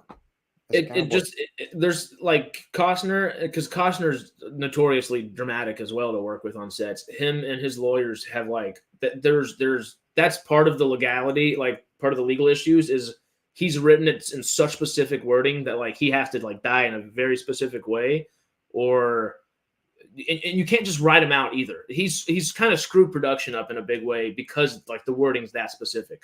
That's where the big legality is. He's also the biggest actor. And that's where the towing the line between Sheridan and Costner kind of is, because there is a definitive line that's been drawn in the sand right now. And Paramount's like, well, we love us some Kevin Costner, but look at the money Taylor Sheridan's making us.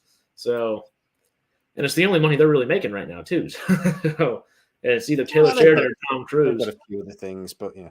Yeah. It's interesting because it's what's driving Paramount Plus. Now they've pushed it on to Paramount Plus. And where Peacock like we talked about, I think last week, Peacock may be the definitive home for Yellowstone right now while they have their cable contract still going on. Mm-hmm. But 2024 doesn't have that contract. They can go right back to Paramount. They can, I think that's the main reason why they're ending Yellowstone and they're starting 2024 is they want to push that thing. But I was actually talking to somebody yesterday. I was saying about this thing with Netflix, Paramount Plus, and everything going over to Netflix. He seemed to think that was almost certain that it was going to happen. Yeah, Die Saving Kittens from a Fire. That Yellowstone's going to Netflix? No, the Netflix will basically buy Paramount Plus and HBO Max or Max, and that it'll come under one service. There'll be bolt-ons to Netflix basically. And he says it's virtually certain that Max is already moving that way. And he says if Warner Brothers and Paramount deal goes through, expect that to be next, because Warner Brothers will desperately need to make a bit of money early on and cut money.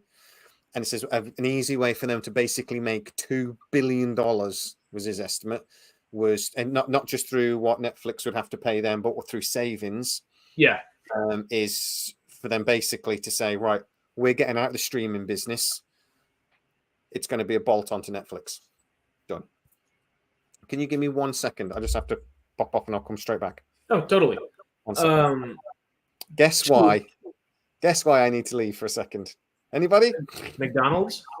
No, I need a wee. Gotta be. It's one of the two.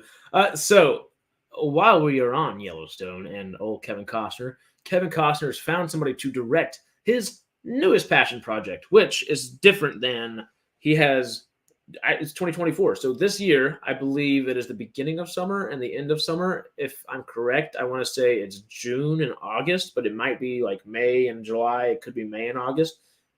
Costner has directed a 2-part Western epic, is what he calls it. And it sounds pretty damn cool. I actually like the idea for it a lot. I think that's going to be good. Kevin Costner directing things is notoriously wild, with Waterworld and Dancing with Wolves, all these different things. Postman, all those different things. Here we got Jamie back. But Kevin Costner, say what? I watched Tin Cup yesterday. I love that knee. Oh, my knee almost just gave out on me. I almost flew to the wall over there. Can you name a single bad Kevin Costner movie? Yes, I know Waterworld lost a load of money, but it's actually quite good. I love Waterworld, but that's what I'm saying. Is it bad by what the world has deemed it, or by our own personal opinions? Because there's always personal opinions. But he did a movie not long ago, Criminal. Amazing movie a few years ago. He played, I'm sure it's called Criminal.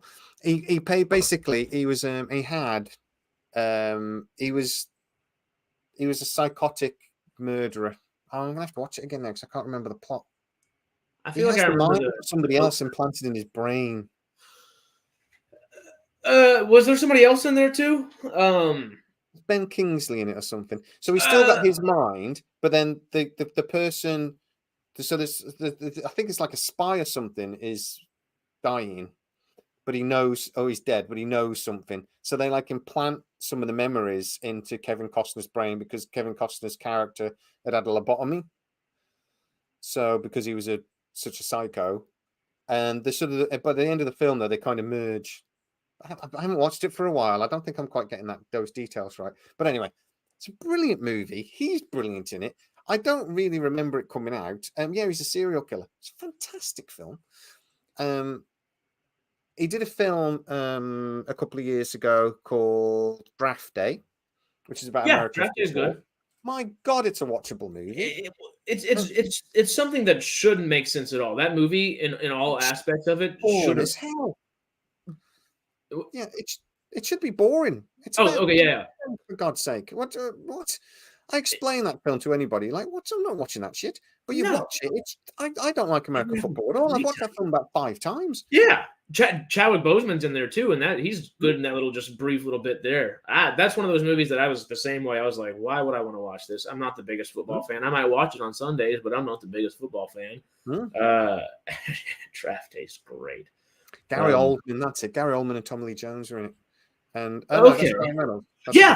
With Ryan Reynolds. Okay, I'm thinking about the same one because I was about to suggest Ryan Reynolds. I was like, there's a movie like that with Ryan Reynolds that I'm thinking of. Am I getting the name wrong? So let me find out what the film I'm talking about is it called. For Love of the Game? Melvin said For Love of the Game. No, I thought it was called Criminal. And sort of picks up a serial killer, kind of.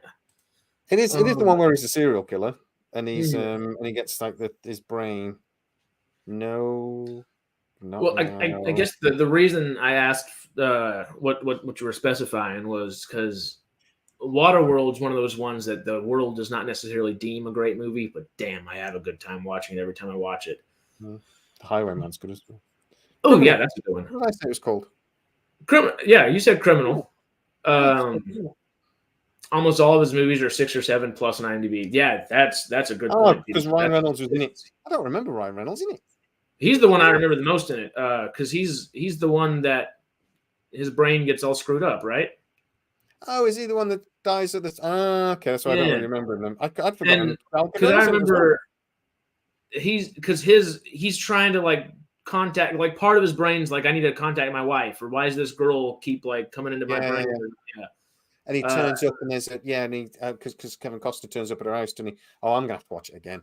I know it's been a long time, but I remember it being good.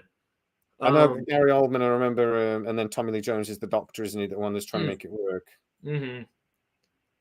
Yeah, but the thing that I was comparing to Waterworld is The Postman.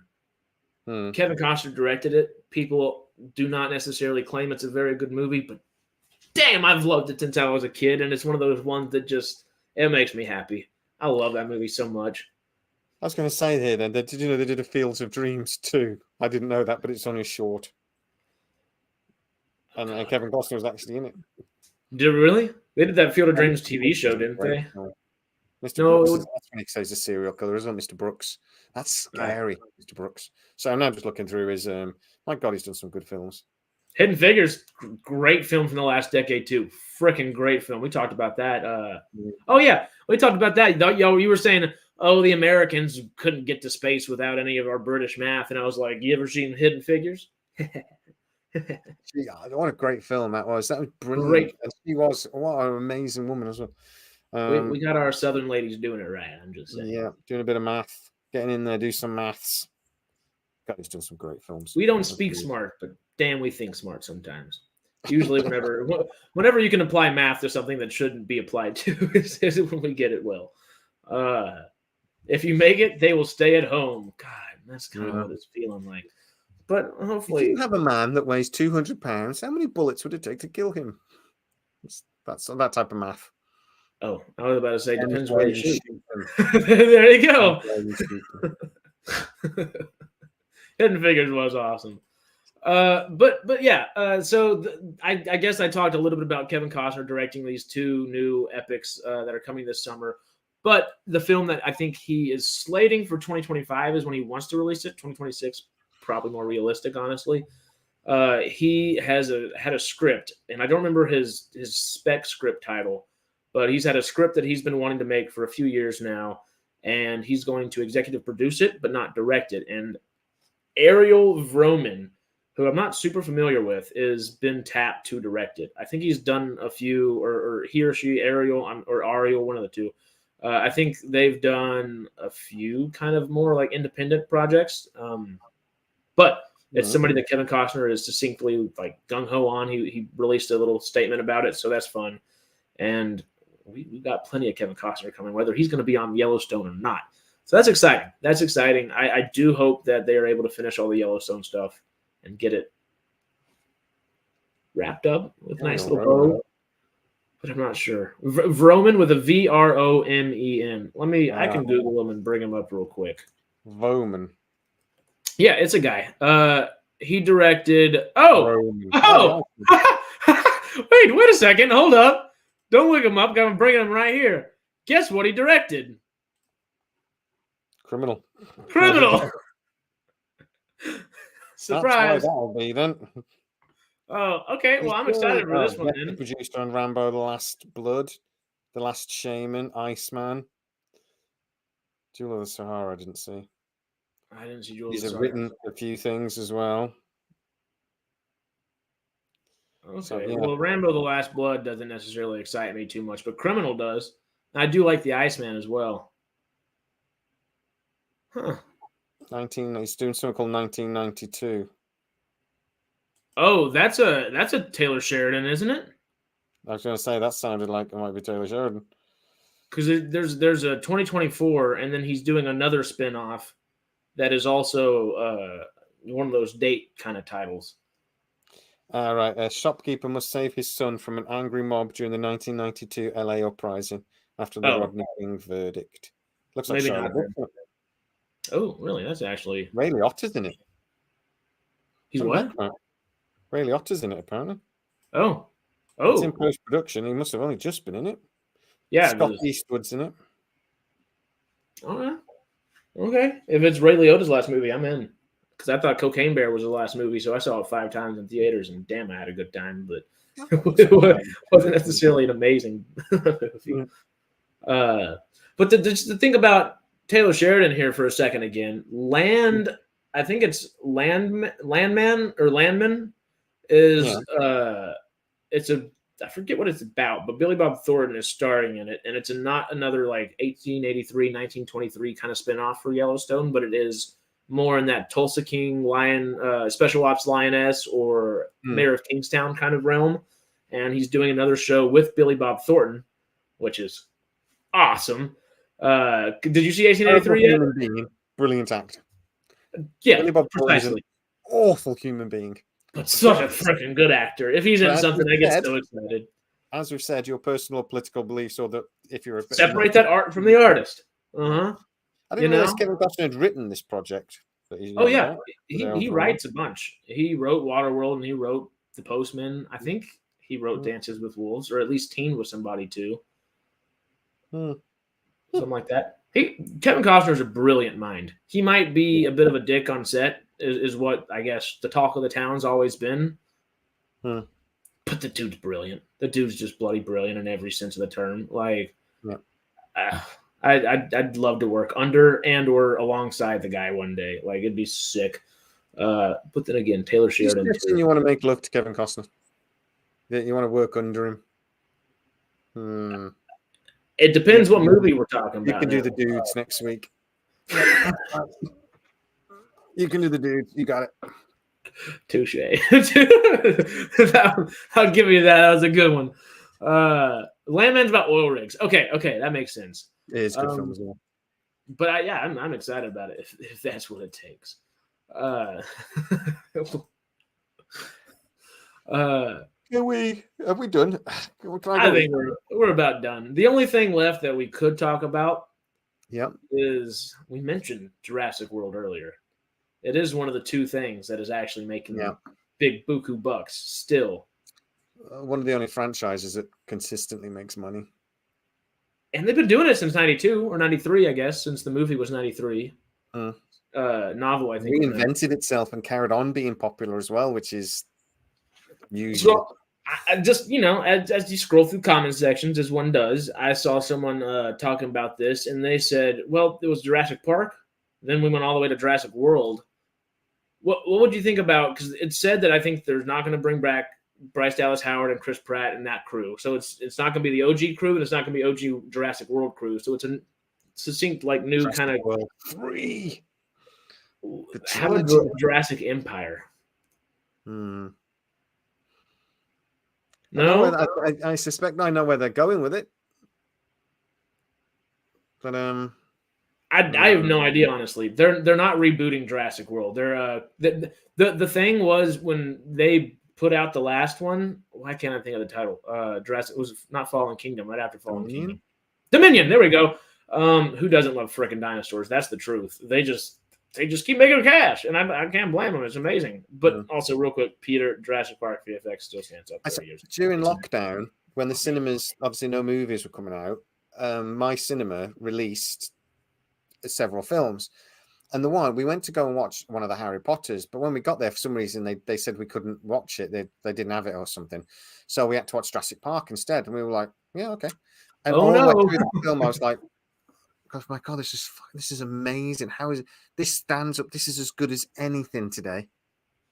It's insanely good. You don't appreciate it. You need to watch it on the cinema again to really appreciate that it's when you blend practical and visual effects and do it well. That honestly, all the way through, you think, well, they must have made dinosaurs for this, because that is just incredible. I can't. Me and my wife just come out of it going, I've never appreciated how amazing that is.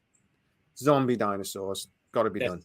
Perfect. Now, I think if you're about a Jurassic World empire, then surely King Kong and Jurassic and like Godzilla have got to turn up.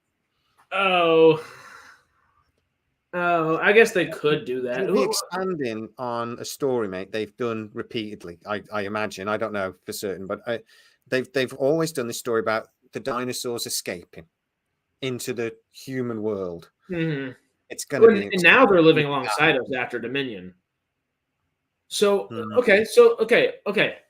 Riddle me this. I just thought about this as we're speaking. In the spirit of bringing back that middle ground in middle budget movie and everything, and even all this being said, we've said these are one of the two franchises or 3 or 4 or whatever it may be that really doesn't need to go back to that middle budget movie. Yeah. They could definitely continue doing $200-300 movie. $200-300 million movie and be fine with it. What if they were to cut it back, maybe only $150 million, which is little for them. just 150. It can't be done. What? He's a madman. Cut him off. So what if this Jurassic Empire was just like jumping into like different people's lives in different parts of the world of this now empire of dinosaurs that has taken back across our world, and maybe not necessarily just seeing how these animals react or these dinosaurs react with humans in our environments, but how they interact with animals. Kind of like in Jurassic World Dominion, we see Chris Pratt on horseback racing and trying to rope a bunch of animals in the snow. What would some of these animals like live alongside wild horses? Would obviously there are some that would be brutalizing and eating as many as possible. This might be a good chance for them to find a way to get more intimate. If that makes sense. You did that funny episode where the dinosaurs rock up next to a crocodile and they're like, "Dude," and the crocodile's like, "Dude, it's like it's been a while. It's like 60 million years. What are you doing?" And the crocodile's like, "I'm just still knocking around," sort of thing. You're a bit littler than you were. Yeah, you were a bit bigger before, but still the same, pretty much. The bugs are smaller nowadays. They're just like, the T-Rex are just to them like, "Cuz, how you doing, man?" That's how that episode goes. "Hey, bro. Hey, blood. How are you, man? How my blood?" So I think that'll be it. And then that fish that they fished out, the thing that they thought was been dead 60 million years ago, that'll turn up as well. Go, "Hey, I'm still here too." That I don't know what's it actually called again, because I remember the Pokemon based off of it is the Relicanth. Yeah, that's where my brain went as a child. Was like, I don't need to know the actual animals. Just what are the Pokemon based off of these animals? And they're still all stuck in my head. I would say the dinosaur sees his first shark, his finished great white, and go, "Dude, you were much bigger before.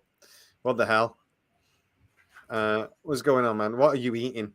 Because you're not eating right. You were freaking 10 times bigger than that before. Come on, let's get you a hamburger in you." It'd be like when you see a model and the thing, and you go, "Eat a hamburger, love. You need to put some meat on." It'd be like that. We're trying to feed the shark to try and get it a bit bigger. You watch Rick and Morty.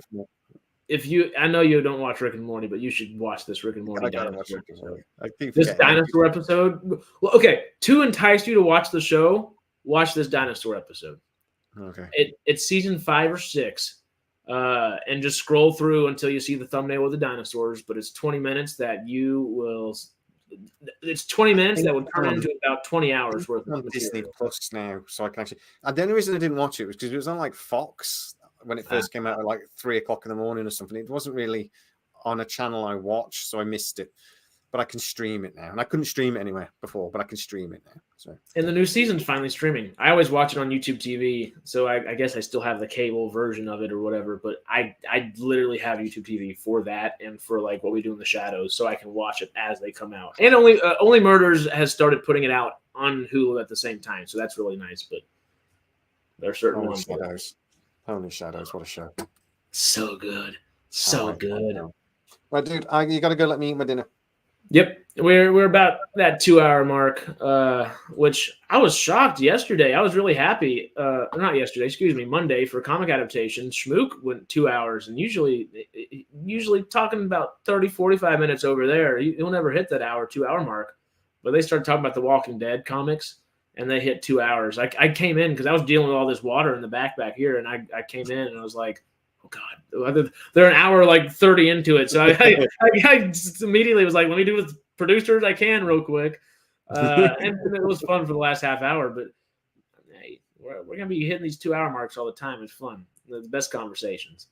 Because you get to shoot the shit for a good time. It's always with you. You kill me every single time. I need to start eating more snacks before we go live. Well, I need to finish by 8. I need to eat my tea at some point. But we're going to get you an IV bag. Yeah. And just do a full. Yeah, I've done like 9-hour day work today, and then you talk at me for 2 hours. Except you don't. I do most of the talking because I'm a bloody thing and I can't shut up for 2 seconds. I think our soapboxes they go back and forth, which is fun. Yeah, I'm only 5'7". If I don't stand on a soapbox from time to time, I'll just get called a short ass. So it's my way. I'm only 2 inches taller than you, but apple boxes are out here in Hollywood for a reason. They can make us 6'4" every day. Peter Moore's. I had my dinner while watching. Me too. I can't do that. What you want to drip? That's what I was saying. Put you on an IV drip or something. We don't eat on the lives because watching somebody go, it's not very nice. If we were going to do a mukbang, then there you go. That's when we'll eat on a live. If we're all eating at one time, well, we could do that one day, and then you might ask us never to do it again and see why we don't do it. Party. We'll do a dinner party video. There we go. Well, the weird part is going to be, are Stormy and I pretending to be eating dinner, or are we going to do it during our dinner time, your morning time, and then you all pretend to eat dinner? Yeah, I mean, we can do a proper like breakfast. I mean, we'd have to do like breakfast, lunch, and dinner somewhere, wouldn't we? You guys do breakfast. We could do a breakfast for dinner kind of situation, and kind of just or dinner for breakfast. I don't know. Either way, I tell you what. One thing I might do on Sidetrack at some point is I might do sort of like a charity show. You know, sometimes these guys do like 24-hour charity shows. It is gross. Yeah. I don't know if I can do 24 hours because how do you not sleep? Well, the good thing is if we did 24 hours, there's at least, and if we're doing it Sidetrack wise, there's 4 of us right now that could switch off. We could literally take shifts, and we could overlap those shifts so we're entertaining each other more as well. And there's a special sci-fi quest that I know would be willing to come pop up occasionally, and I'm sure we could get people to come pop into. Shelly could come say hi for a bit. Carrie. Whoever. I might do it as I might do it as a charity thing. I don't know what charity, but charity for Jamie and Matt to fly to San Diego during the summer and come to San Diego. I was looking at tickets actually, mate. I can get flights for 800 quid. I can get flights, but what I might do is I might fly into not San Francisco. It's near San Francisco. San Francisco is probably 7 hours above it. It's not. Yeah, it's not San Francisco. It's Oakland. I might fly into Oakland because the flights are quite good. Actually, cheapest is for me to fly into LA. That's where it's cheapest. Sorry, keep going. What I was going to do was maybe fly into Oakland and rent a car and drive down and go to Yosemite and stuff. Okay. Then come and like meet you, and then we'd go down to San Diego Comic-Con. That's what I'm looking at doing. Laura's just asked about how Stormy's doing. He's on the mend. He's a lot better. I haven't actually spoke to him in a day or two, but I'll drop him a message after this. But last time I spoke to him, he was on the mend. He was feeling a lot better. Mm-hmm. His willy has not fallen off. Not yet. He's got an IV drip straight into it. One in one side, one out the other. There's a catheter and an IV. He's got all the. But no, I mean, it's a horrible thing. Infection of the bone. What a horrible thing. Like I said, it's such a horrible thing, and we're boys. So the first thing we immediately had to do is take the piss out of him because we don't know how to sort of like sympathize. Yeah, we're like, well, sorry, bud. Bone has fallen off. What? You got an infection of the bone? Oh my god! And instead of just going, mate, you're right. Can't do that. That's true. That'd be criminal. And recovery will take a second, but he's getting there. He's getting there. He mentioned just every few days. I can't. I won't tell this. No, just you, Jay. Yeah, possibly. I can't tell the full. I can't really tell the story. But Matt was having a bit of a thing the other day, and so that immediately, the first thing I did was take the piss out of him. And it was but I think it is a slightly maybe a British thing. I don't know. There's an old story. There's an old cartoon here that if you walk across a friend who's on the floor unconscious, the first thing you do is check their airways, check the thing, and then maybe phone 999. If you come across your best friend unconscious on the floor, the first thing you do is obviously pick them up, drag them to the nearest like wrestling ring, like get them up on the ropes and sort of body slam them into the thing, and like you're gonna go do something awful to them before you then check if they're all right. Oh, of course. I found my mate unconscious, sunburned. It was 8 o'clock in the morning in Magaluf, which is in the Balearics, I think.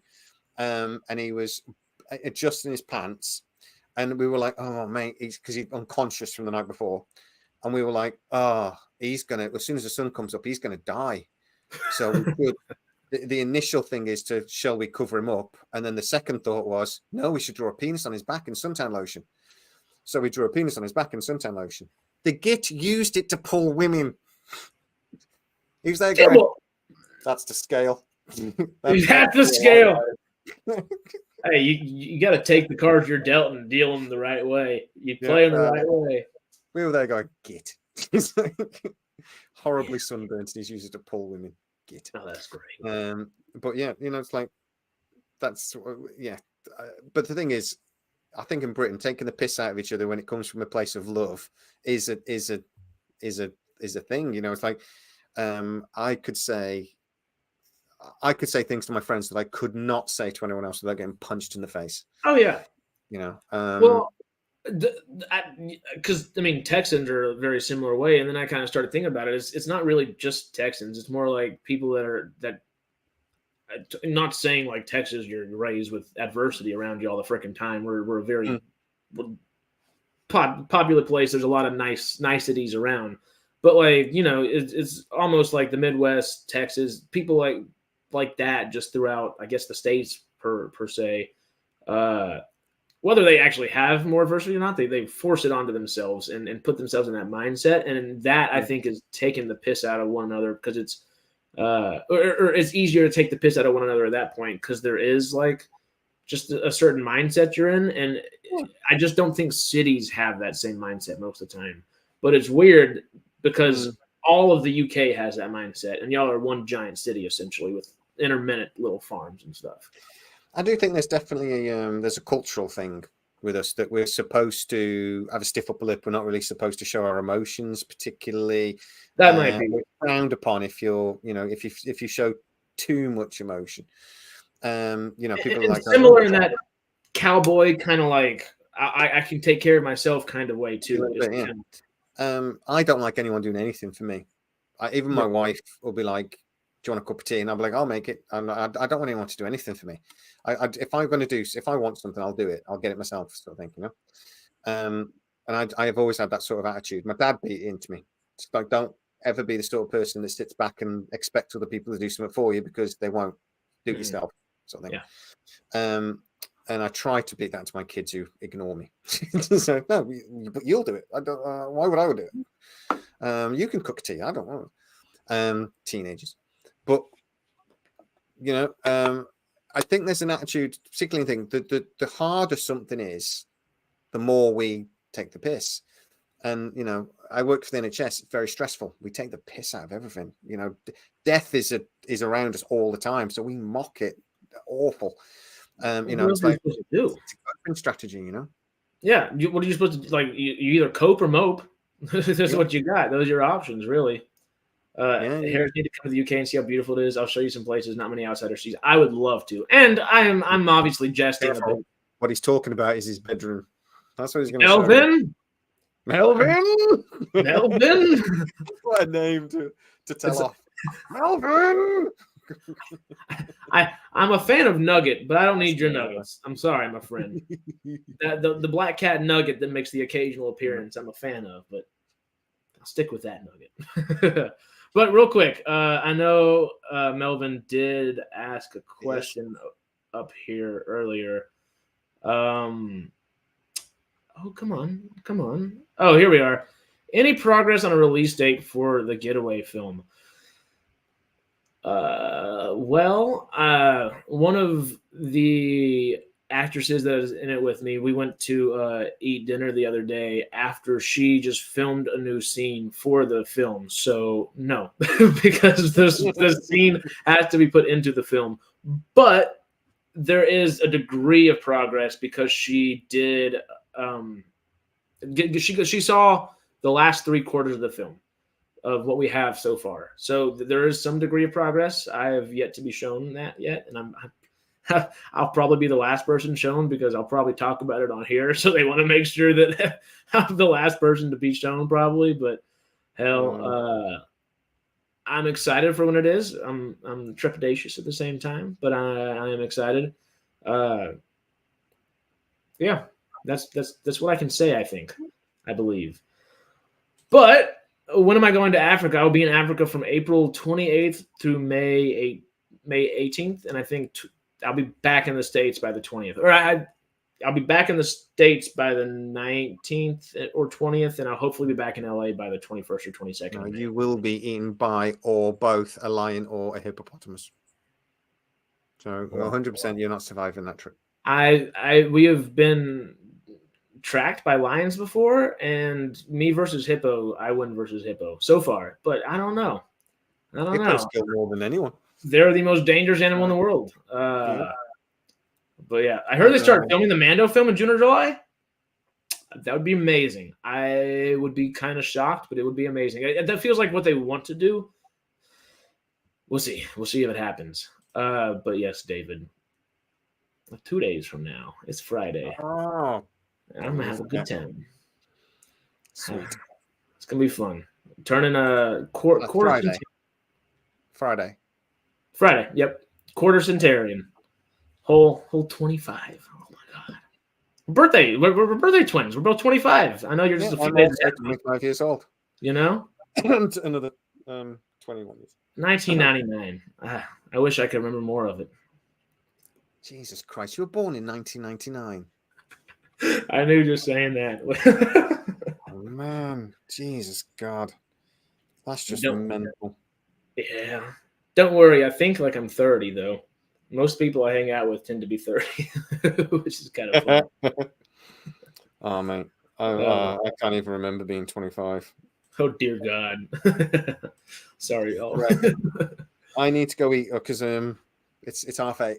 Yeah, we're past our 2. Thank y'all for hanging out. We'll be back next week. We'll be back Sunday with something. Real quick, just while before, I'm just thinking about all the little different chats that I meant to go to that I didn't get to say. Swap UK and US snacks with each other. That would be a fun little actual snack. That's a video we will do on the way down to San Diego Comic-Con. That's a good one. Yeah, that's a great one. Yeah. Like somebody said earlier, I'll bring some Marmite. I'm not eating it; it's horrible.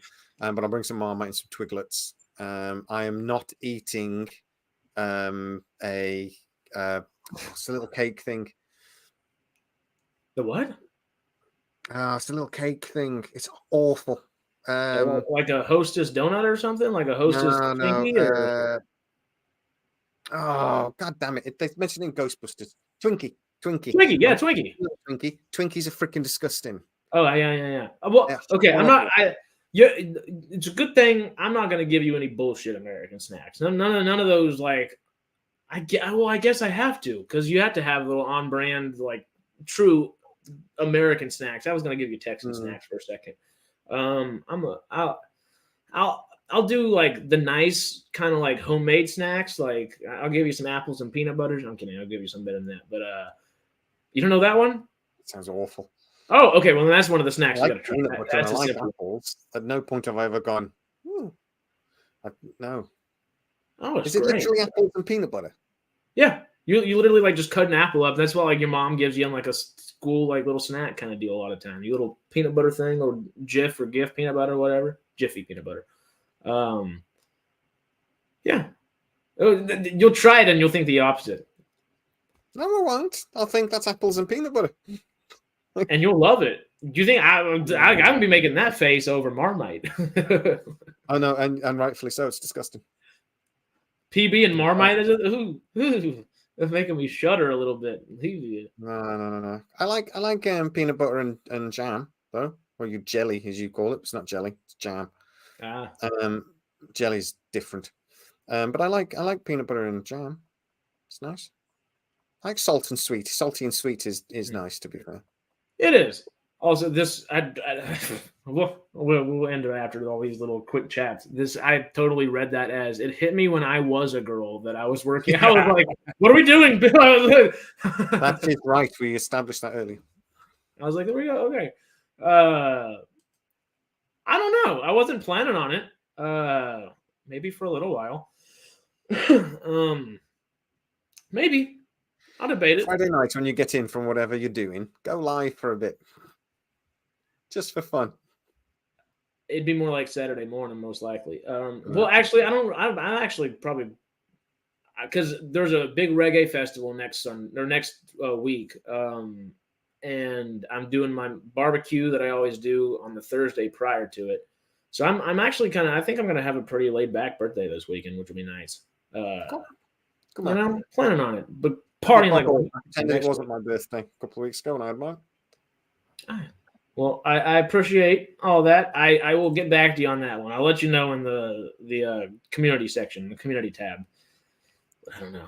Nothing wrong with Marmite as long as it's in the bin. Oh, there we go. Okay, I was worried there for a second. I'm pretty sure you could probably use it as either a torture technique or as a fuel. I'm pretty sure it burned pretty good. But that's all it's good for. It's beef based, so it smell amazing if it burned. But hey, we haven't done a smoke stream in a while. I could do a smoke stream. But yeah, well, I could do a smoke stream. We might actually do that. But that the way you made Marmite sound makes me think of like corn oil. Because you can totally use corn oil to power tractors or whatever. Yeah. I think if you're gonna use Marmite as a fuel, it's got to be to fuel something evil. So it'd be like if like Satan on a motorbike, it runs on Marmite. It's like it's got to be something evil. Like Hitler's sidecar ran on Marmite. So of course, that's what those what are they called? Not Wunderfall, but what are they called? The Wundergast or whatever, like the big giant machinery that they always tried to make, like the really cool giant machine. The Wunder weapons, the Wunder, like the V1 was a Wunder. What was it called? Is it Wundergast or it's Wundergast really? But you say it like a Wunder. That's not the accent. It would be the V1 ran on Marmite. That's right. When I had that noise, dude, I'm off. I've got to go eat. Please let me go eat. Yes, we're calling it a day. We've caught up, I believe. I'll debate the smoke stream. It'll be a good time. But thank you for coming. It was a good time. We'll see you Sunday, and we'll be back Wednesday. There's other things coming out. Keep your eyes out. All the above. Good night, everybody. Adios. Like, comment, subscribe on the way out. See y'all.